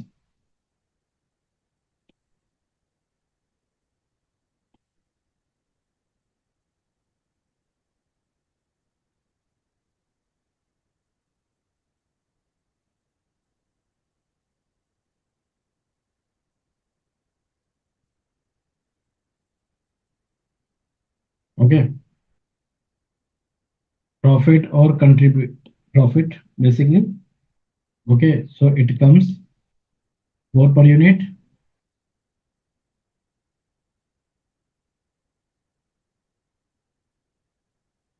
True. Now here it is per unit. Of course, our total profit will be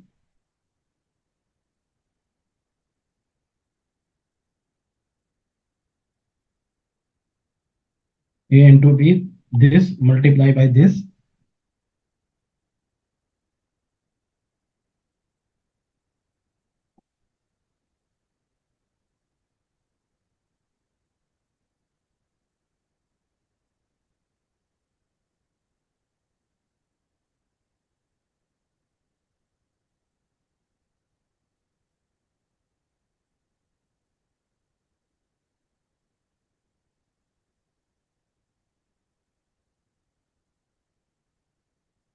Okay, less depreciation.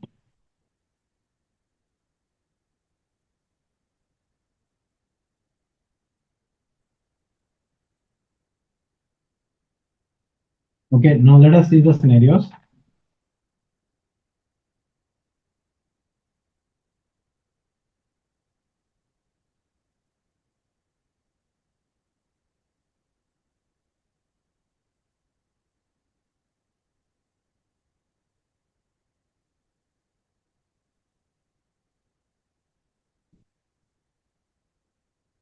Now see student, there is very important line in the question. Very important line. Please read this line. Please pay attention. Now it says the plant at current exchange rate have a depreciation of $1 million annually. Now it when it says the current rate, so it means we have to modify it according to the rate. Okay, if our rates are changing, then of course we shall also change the depreciation. Okay, because we are considering here the scenarios.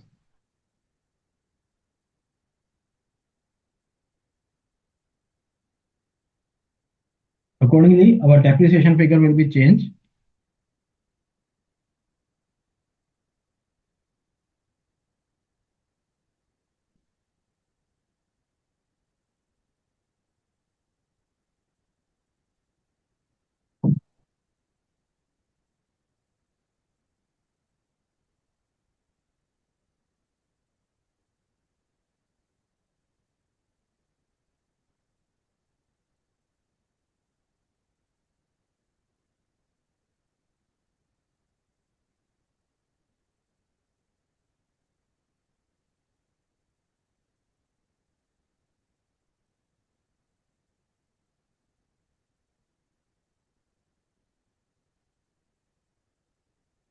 no less, tax at the rate of 30%.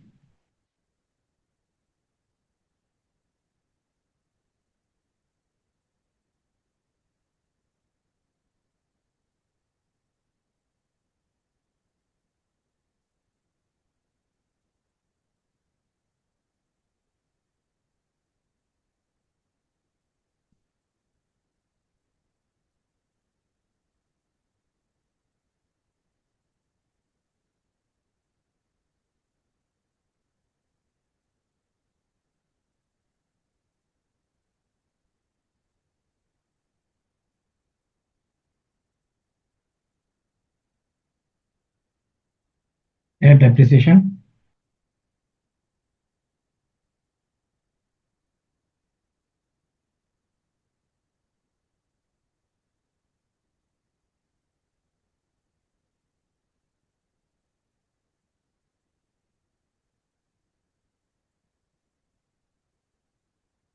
Okay, so expected cash flows.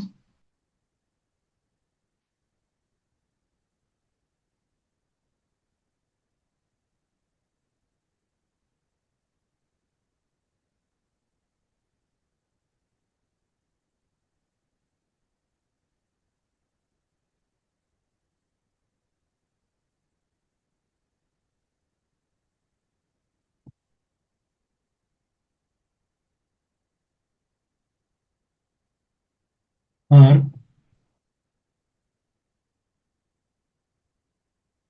Prashant is asking, sir, why depreciation value reduced to calculate the better tax? See here,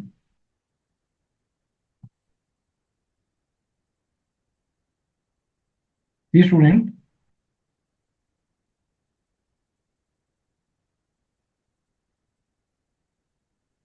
here we are profit, total profit. Okay, so here that it is a total profit. From this, we are deducting depreciation to calculate the tax because we shall take the benefit, tax benefit on our depreciation. Okay, but it will be added back when we shall calculate the, of course, cash flow.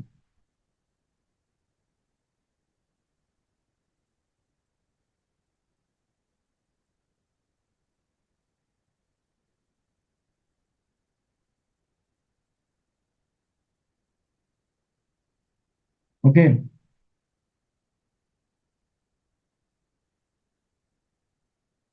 so our first part is complete because it is asking annual cash flow after tax under the different scenarios of the exchange rate.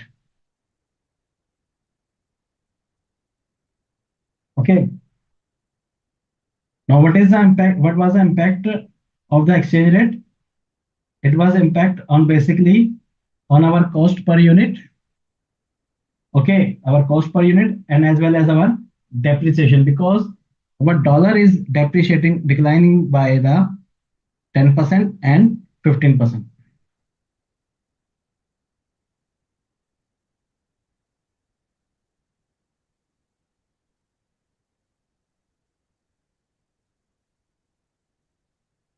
Reduction in local cost, this is, and 15% additional. So there are, this cost is due to this our scenarios, and accordingly we have taken the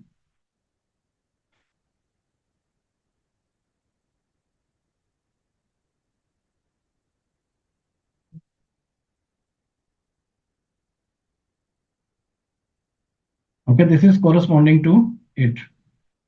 Okay, now let us see next part. It says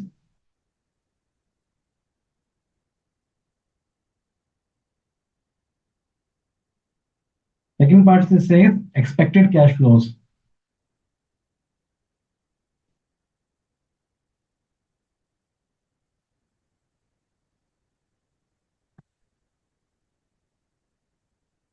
Now student here, Prashant, sir, no sir, I was asking why depreciation value reduced from 10 lakh to 9 lakh. Okay, Prashant, see beta, yes, Mansha and Prashant, your question is same beta. Now here, just your question, I just clarify you. Here it's saying, just I show you here by erasing the same. Now see this line.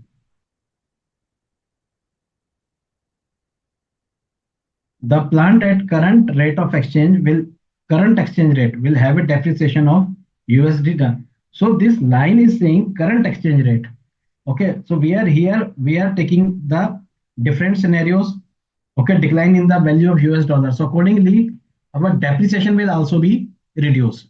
Okay, so that's why first our cases are there. Let me show you. 1 million dollar is there. Okay, so now I just show you by way of computation. No problem. Just have a second. Just hold for a second, better.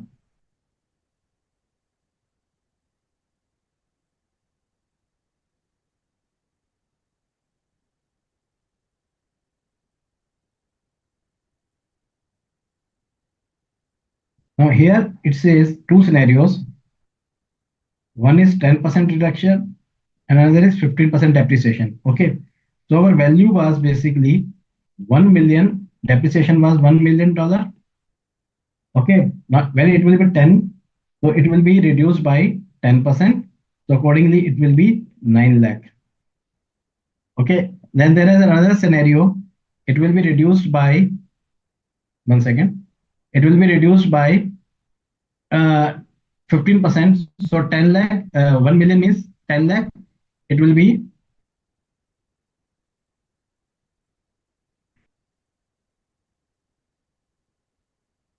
okay. So that's why we have taken this value. Okay, Marsha and Prashant, I think it is now clear to you.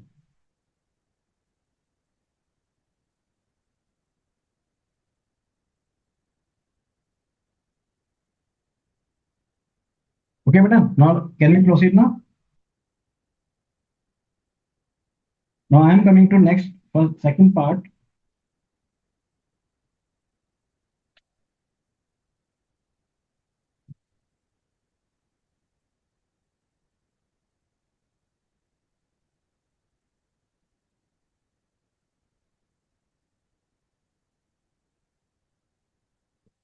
Okay, now here, student, please note.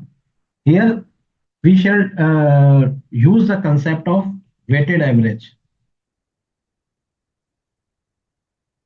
Okay, that we have used in our capital busting with risk and even in portfolio management. Okay, we have used this concept. So now this concept will be used here. So accordingly, we have a different scenarios.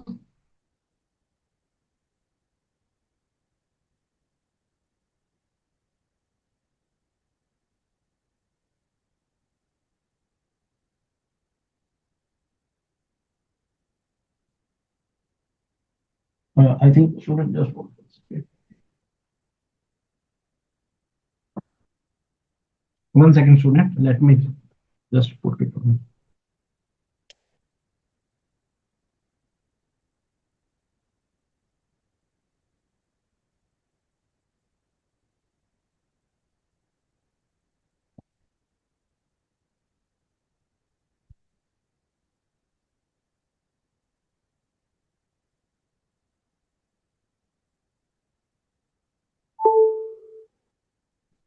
Okay, student. Now there are three scenarios. This. 1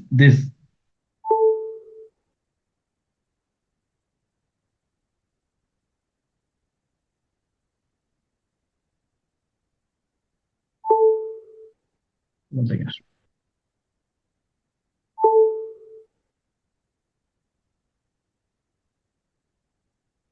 Okay, now there are three scenarios. This. Okay, student. Now accordingly, we shall see the different probabilities are there in question for these three scenario point 0.4, point 0.4, and point 0.2. So accordingly, we shall use the same weighted method that we have covered earlier. Okay, so accordingly, our three case scenarios are there.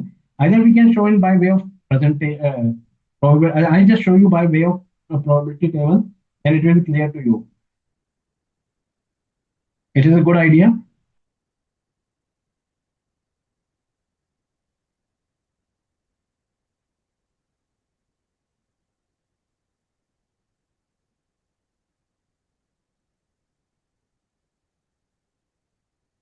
I am showing you by way of table also and by equation also. Okay.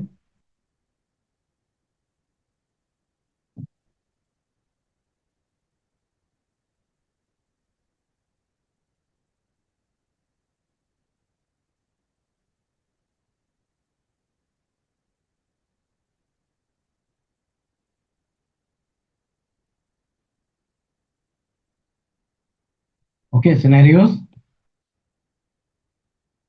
Okay. Scenarios are 0, 10, and 15. Okay. So accordingly, cash flow after tax in each case.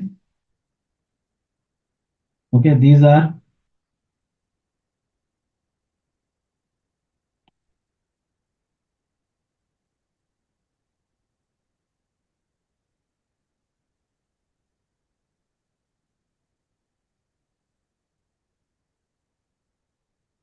okay.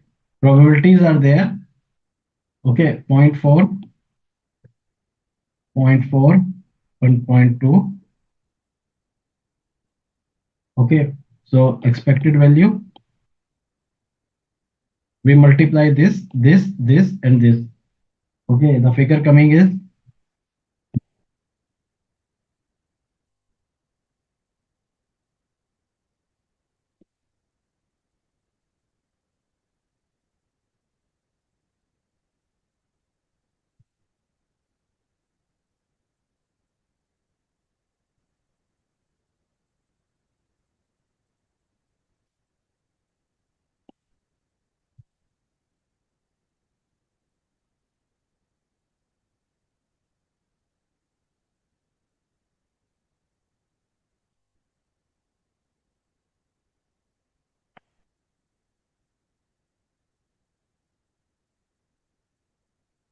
yeah, the figure is coming like this, 32, 26. Okay, student. Or we can do by way of a simple equation, or both of presentation are okay.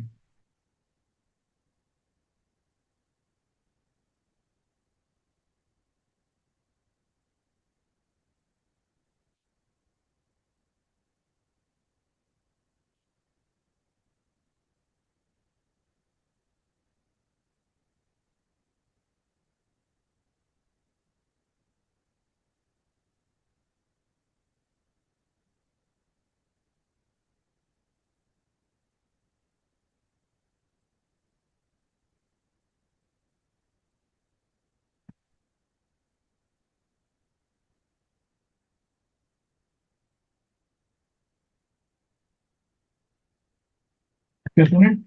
So our second part is complete. Now we are coming to the third part,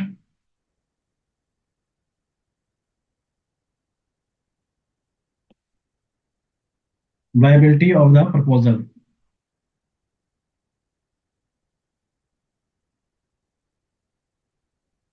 So now we shall use this expected cash flow after tax.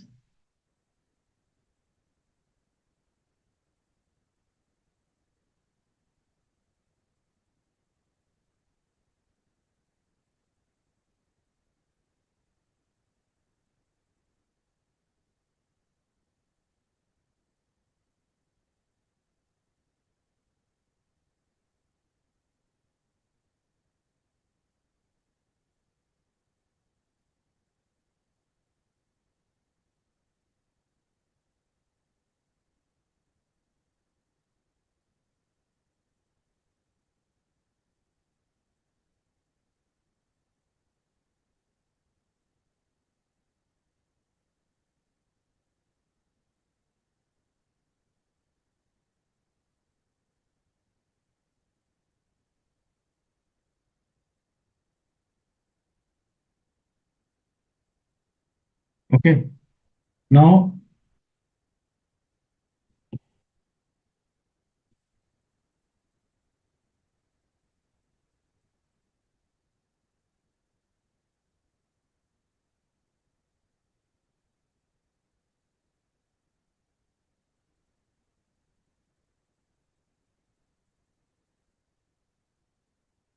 okay, now here we shall use our growth model. Okay, here we shall use the growth model.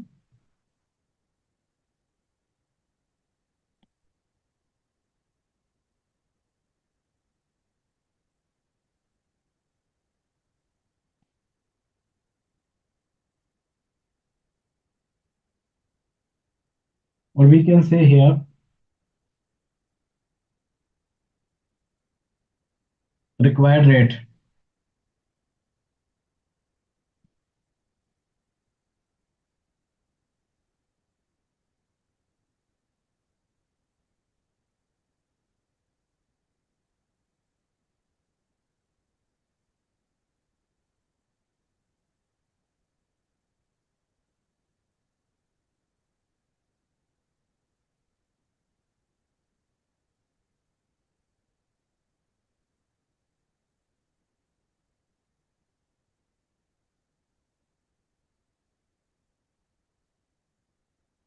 Okay, now I'm coming to next page. Let's see.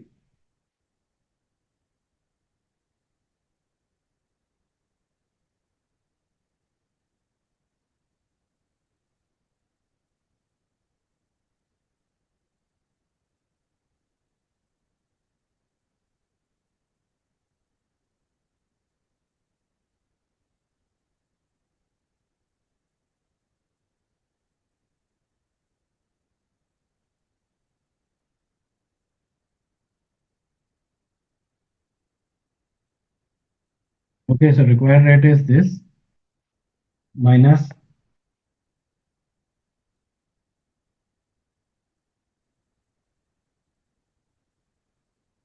Yes, Manisha. In the first part, we have computed estimated cash flow after tax under different scenarios.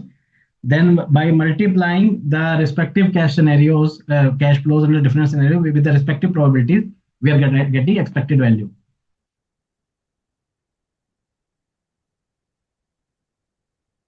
Okay. So accordingly, the figure comes.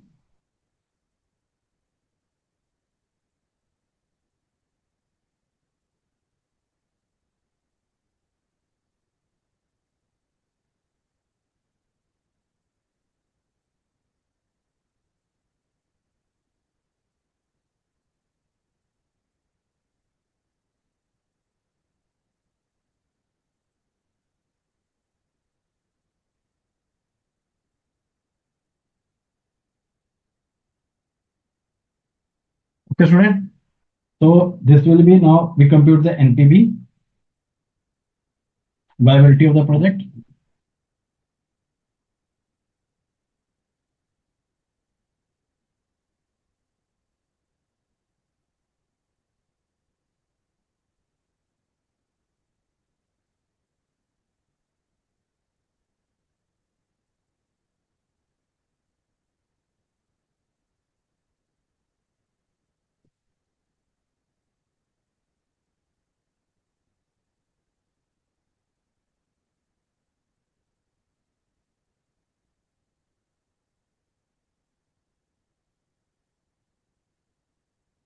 Okay, we shall consider this value.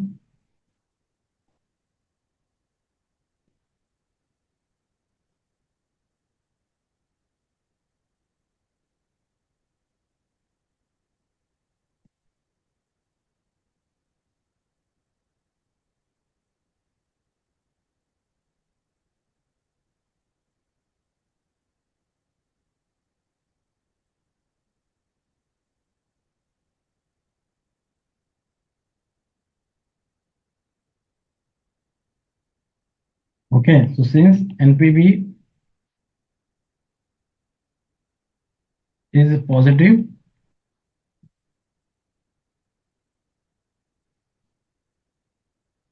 we should accept the project.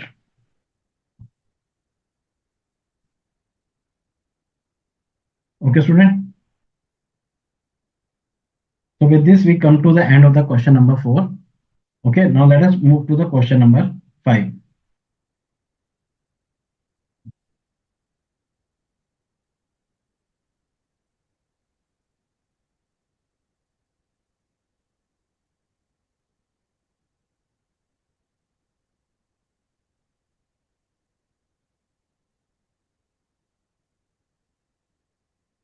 Now this question says like that: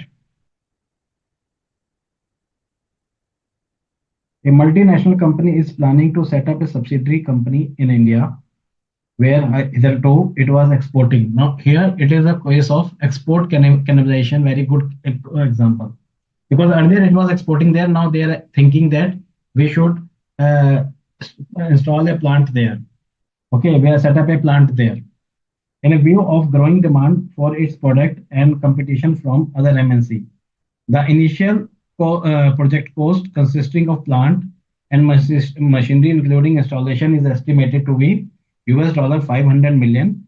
The net working capital requirement are estimated at 550 million. The company follows straight line method of depreciation. Presently, the company is exporting. Now, here it is very the catch. The exporting 2 million units every year at unit price of US $80, its variable cost being 40. Now, the chief financial officer estimated as the following operating cost and other data in respect of the project. The variable operating cost will be 20 US $20 per unit per production. Additional fixed cost will be rupee US$30 million per annum, and a project share of allocated fixed overhead cost. Fixed cost will be US$3 million per annum based on the principle of ability to share. Production capacity of the project in India will be 5 million units. Okay, so we shall assume that this will be the totally it will be sold. All will be our sale. Expected useful life of the project plant is 5 years with a no salvage value. Existing working capital investment in production and sale of 2 million units through the export. Okay, through the export was 15 million. So it was basically our, we can say existing working capital requirement was 15 million. So earlier we were exporting, so our working capital requirement that is was in use was $15 million. Export of the product in the coming year will decrease by to 1.5 million units in the case the company does not open subsidiary company in India in view of a percentage of competing MNCs are in the process of setting up their plant. Now, student, please note here, there are two things. One is 2 million. Here it is mentioning 2 million. Earlier it is saying it is 2 million. Now it will be reduced to 1.5 million. So these 2 points are very important because they are correlated with each other. Next, applicable corporate income tax rate is 35%. Okay, required rate of return for such project is 12%. Assuming that there will be no variation in the exchange rate of the two currencies and all profit will be repatriated as there will be no withholding tax, the estimated the NPV of the proposed project in India.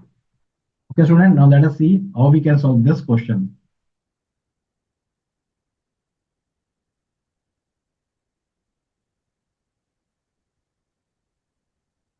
One second, student, let me just.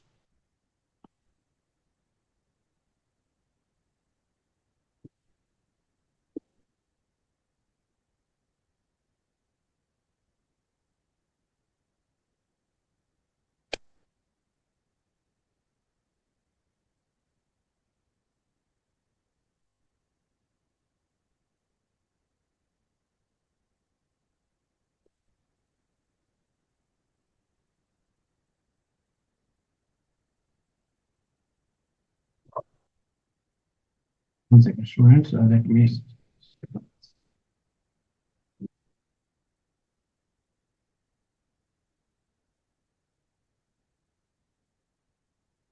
Okay, student, now let us start solving the question.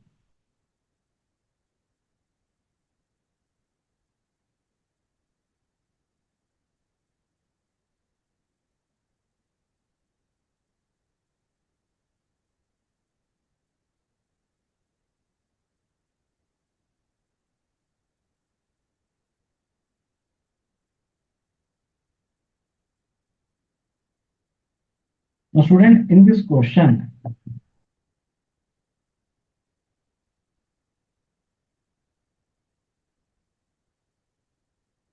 it is very important to understand in this question, solving question, we shall use basically incremental approach.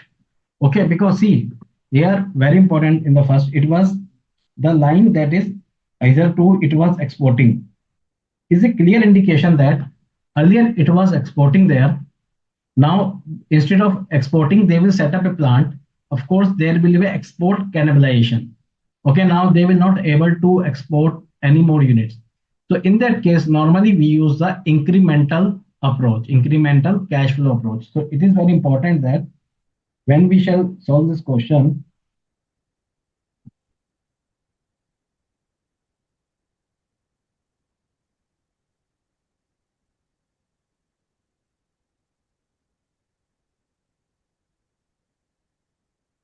so we shall use basically here the incremental approach.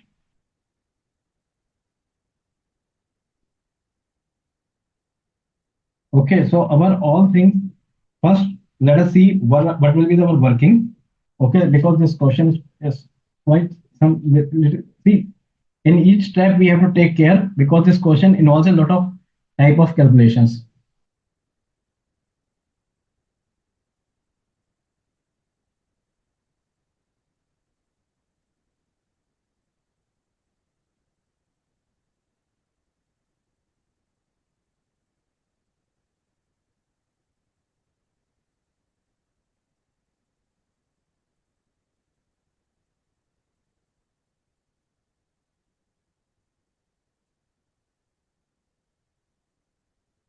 Okay, first we called the calculate the incremental cash flows.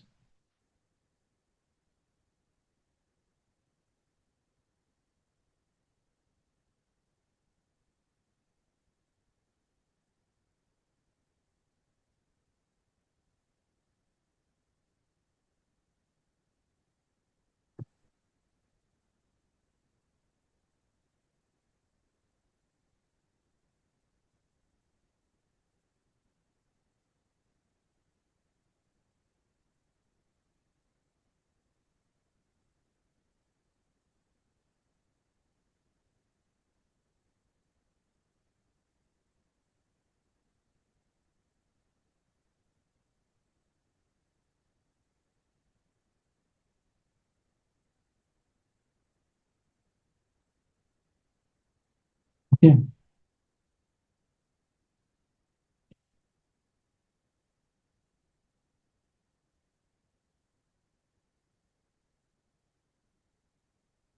cost of plant and machinery,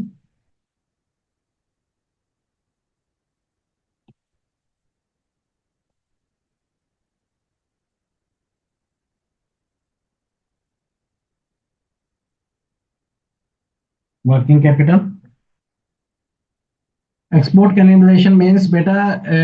Cannibalization basically means the we can say literally literal meaning is basically the there is some if a man is eating the man flesh. Okay, so similarly when we are we are setting up a plant.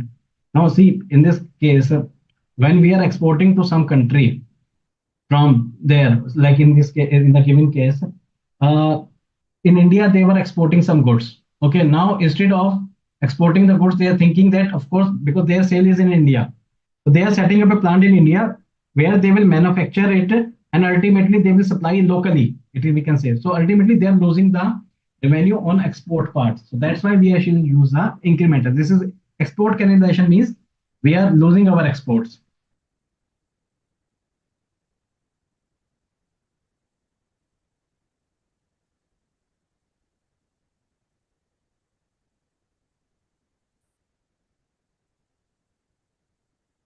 Okay, now here very important.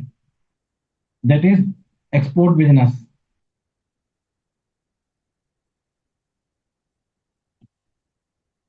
It will be released.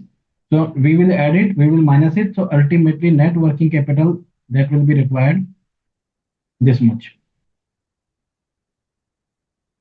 Okay, student. Now we come to next working note.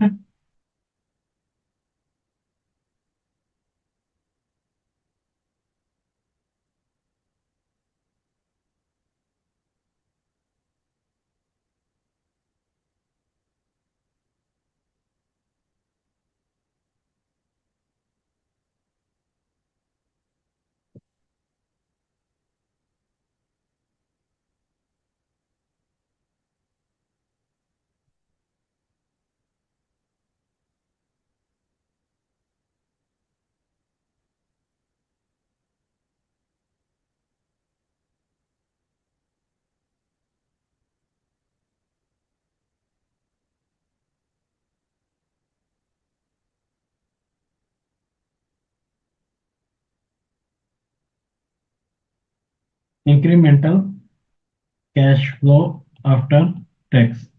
Okay.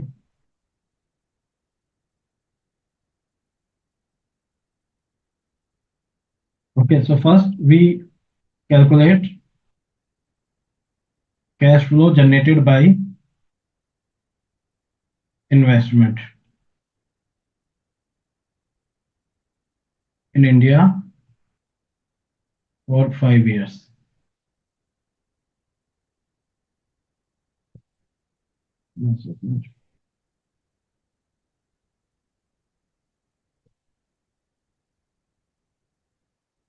Okay. Now let us see the what will be our cash flows.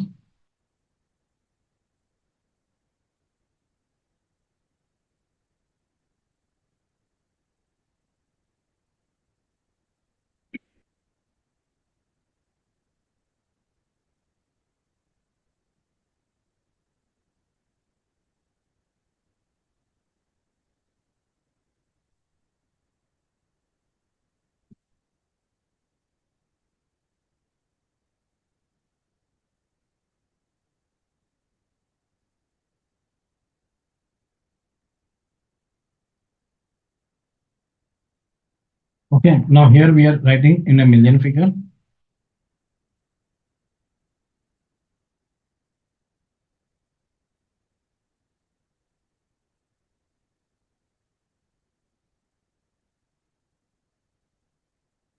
Our production will be 5 million units. So it is assumed that it will be sold at this.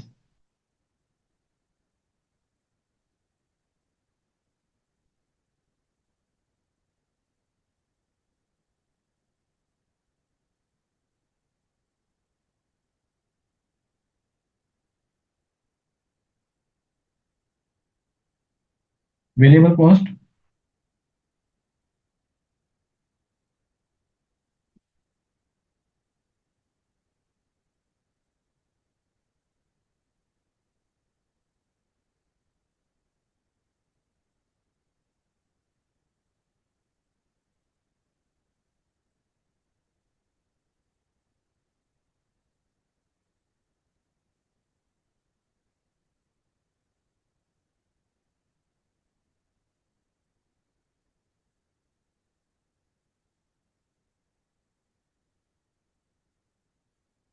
Because the life is 500. When can we, Jyoti is asking, when we can use incremental cash flows. See, student, beta, whenever we are, see, when we are existing, doing something, we are having some cash flow and we are entering into new venture. So of course, if this cash flow will be stopped, it will impact our this cash existing cash flow, then we shall use the incremental approach. Okay. It is just like we can say that introducing the new machine, replacing the existing machine. Then here, where we compare that, what will be our additional cash flow? That is the same case.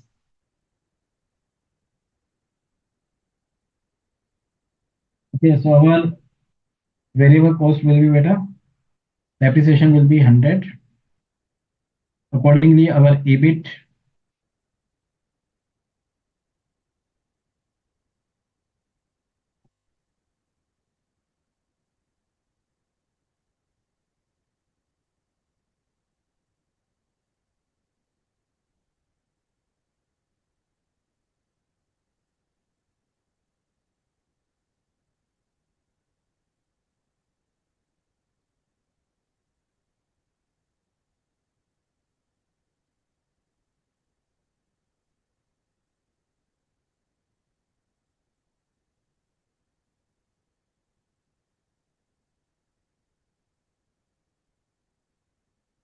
Okay, we add back depreciation.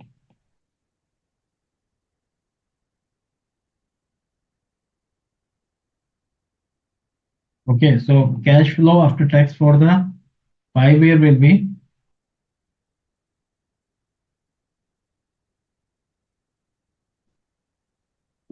this much.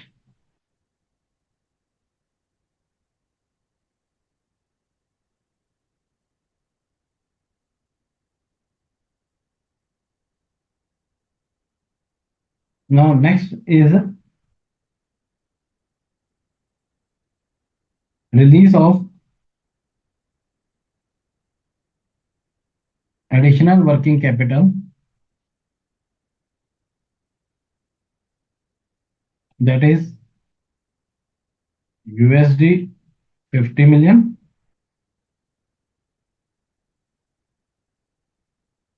minus US dollar 15 million at end of 5 year.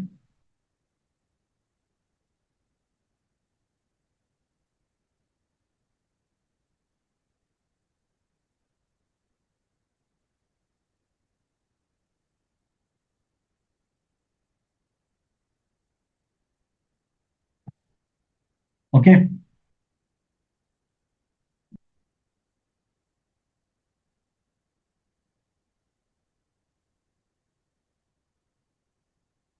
Now we are coming to the next figure.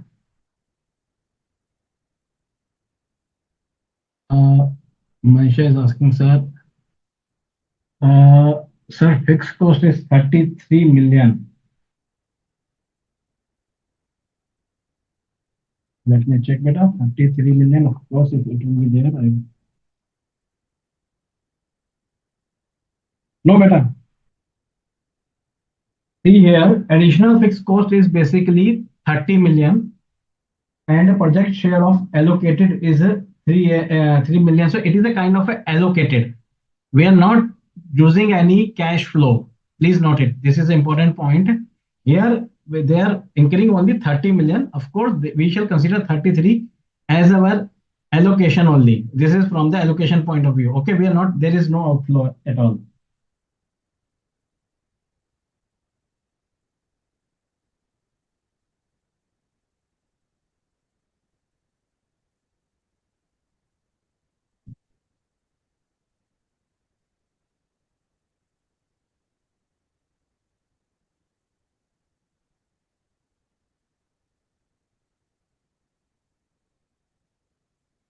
Okay, now we are coming to next.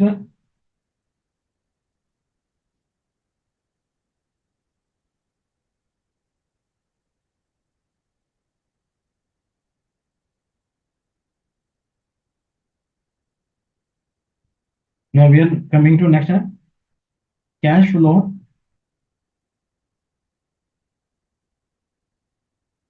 generation from export. Okay.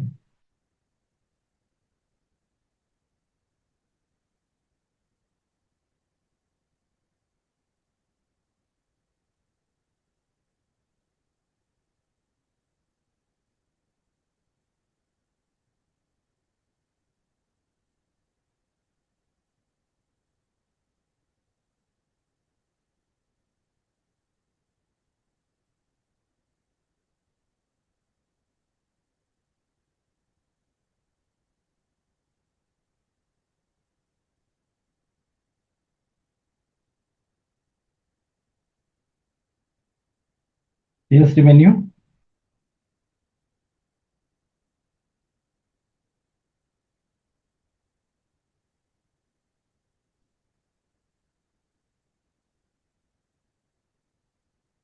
Because now here it will be considered 1.5 million. Earlier they were exporting 2 million, but due to competition, it is expected that it will be reduced to 1.5. So of course, we shall consider it as an opportunity loss.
So ultimately, they were getting the cash flow from export after 1 to 5 years, this much.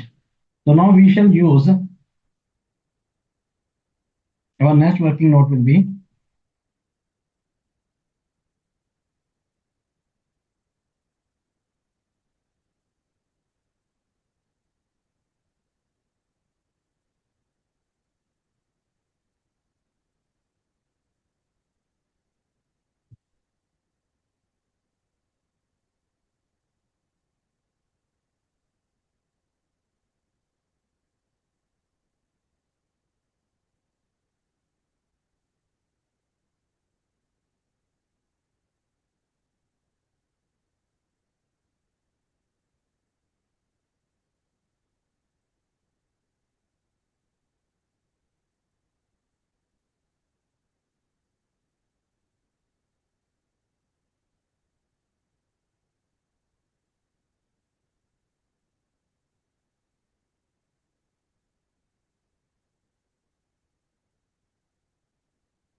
setting up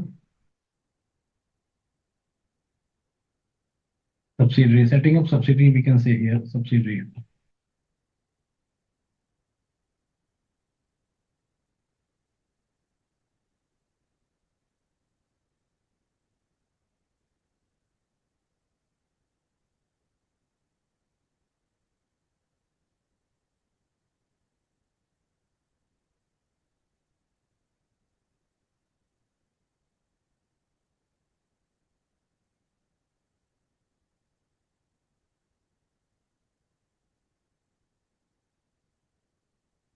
So this much of additional cash flow after tax will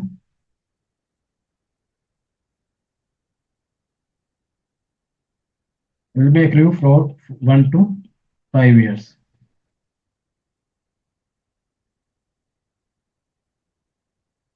Okay, student. So now we are coming to the final part.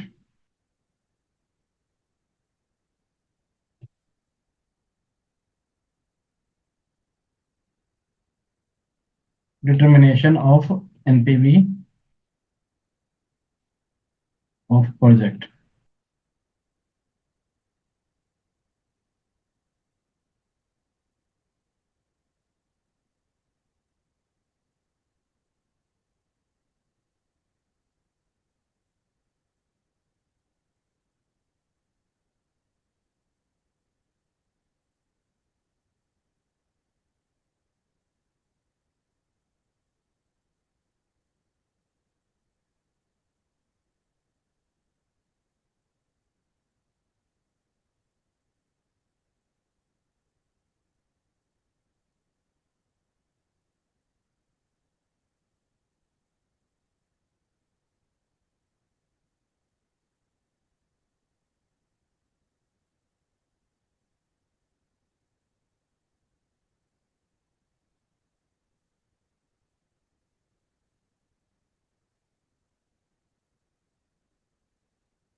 One second, student.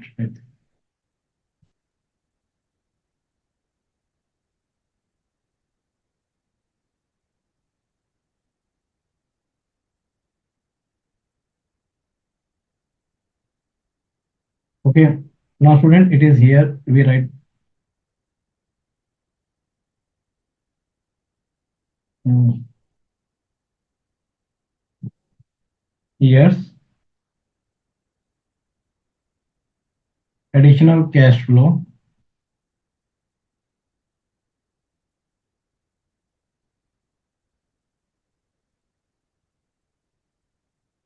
Now here discounting rate is 12% and PV million. Okay, now here we write 1 to 5 year. Okay, so we take the figure this much.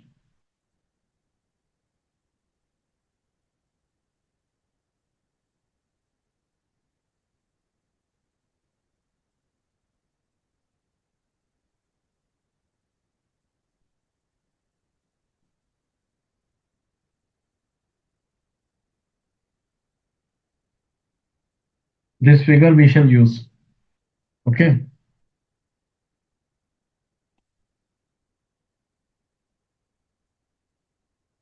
PV factor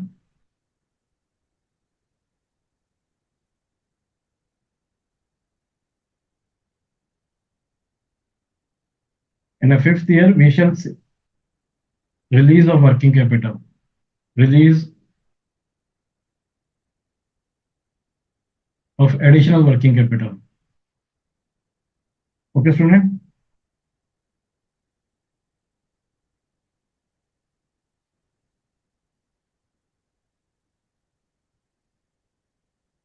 So this will be our total inflow.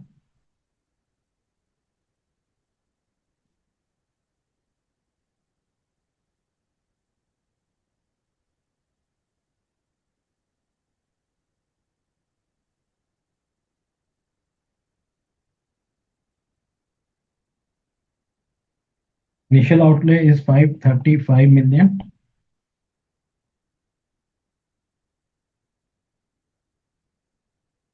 Okay, that includes our 500 plus 35 additional.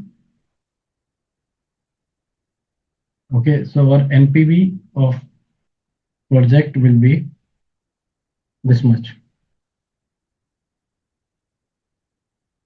Hence,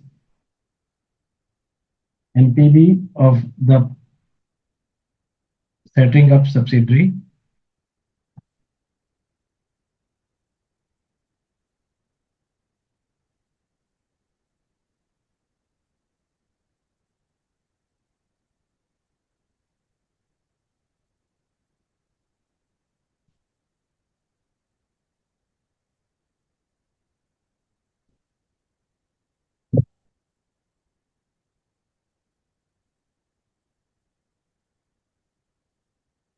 setting up subsidiary is positive. We should accept the proposal.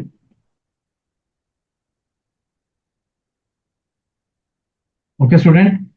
So with this, I hope we have solved the major portion of the our assignment. In the next class, I will solve the remaining two questions, and then I will we shall also provide you some additional assignment where we shall see some other aspects of the international financial management, netting, and excess cash management. Along with this, we shall cover this question, remaining questions. So I am just summing up again. In today's class, we have discussed home currency approach, foreign currency approach. Okay, then we have see how these approach are different, but ultimately their answer will be the same. So it is the first aspect of our simple capital budgeting. Then here, next in question, we have seen how the transfer pricing plays a role in our in the international financial management decision. Similarly, in the next question, we have seen how a simple another type of a capital budgeting decision, because here they were setting up a new plant. Okay, they were setting up a new plant. They were nothing like that. They were exporting. They were simple setting up a new plant. Here the we have seen how the from the using the purchasing power parity theory, we are using computing the rates, because where a foreign in a foreign exchange project, we have first requisite is basically to compute the forward rate. Let me clear you, Prashant. Just hold for a minute.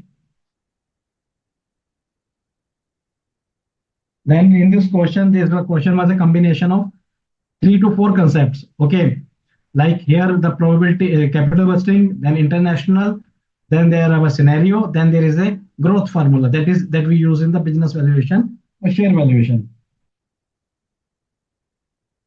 Okay, in the last we have solved the question of product export cannibalization. How when we are exporting now, there we are setting up our subsidiary, and of course we shall use the incremental approach. Now Prashant is saying, sir, why we are reduce export value to 39. Let me check, Prashant. No, it is not export reducing the value of export by 39. It is something we are by establishing our subsidiary in the India, we are gaining this much of additional cash flow. Okay, Prashant, we are not reducing because see here, beta, our export from the revenue. Okay. I got your point. You want to say why we are see, beta, 39 lakh means we are getting this much of amount earlier. Okay, why we have reduced it? Because due to competition, earlier where we were exporting 2 lakh units, now another MNCs has come. Okay, and our sale is expected not 2 million units now. Our export is expected to be 1.5 million. So accordingly, we shall see when our export is expected to be lesser than what was used to be, we shall consider as an opportunity. So accordingly, that's why we are taking here 1.5, and we are considering it as a loss of export because of our setting up subsidiary. Of course, we are getting an additional amount because in addition to export, we will also sell units to the other customers also. It is very important to note that only then we have a benefit. Okay, student. So now with this, we come to the end of our session. If you have any queries, so otherwise I wind up the session. As a matter of practice, you can send your queries at mobile BOSF, or you can contact over the telephone to us at this number to have a direct contact with us. So, okay, student, with this, we am ending the session here. I think all queries are clear to the student. Still, if any query has been left, please do let me know, or you can contact me over the telephone. Okay, student, with this, we come to the end of the session of the day. We shall continue the same topic in the next class. Then we will complete this topic in the next class. Okay, student, thanks for listening patiently about doing the session. We shall see you in the next session. Thank you. Have a nice day.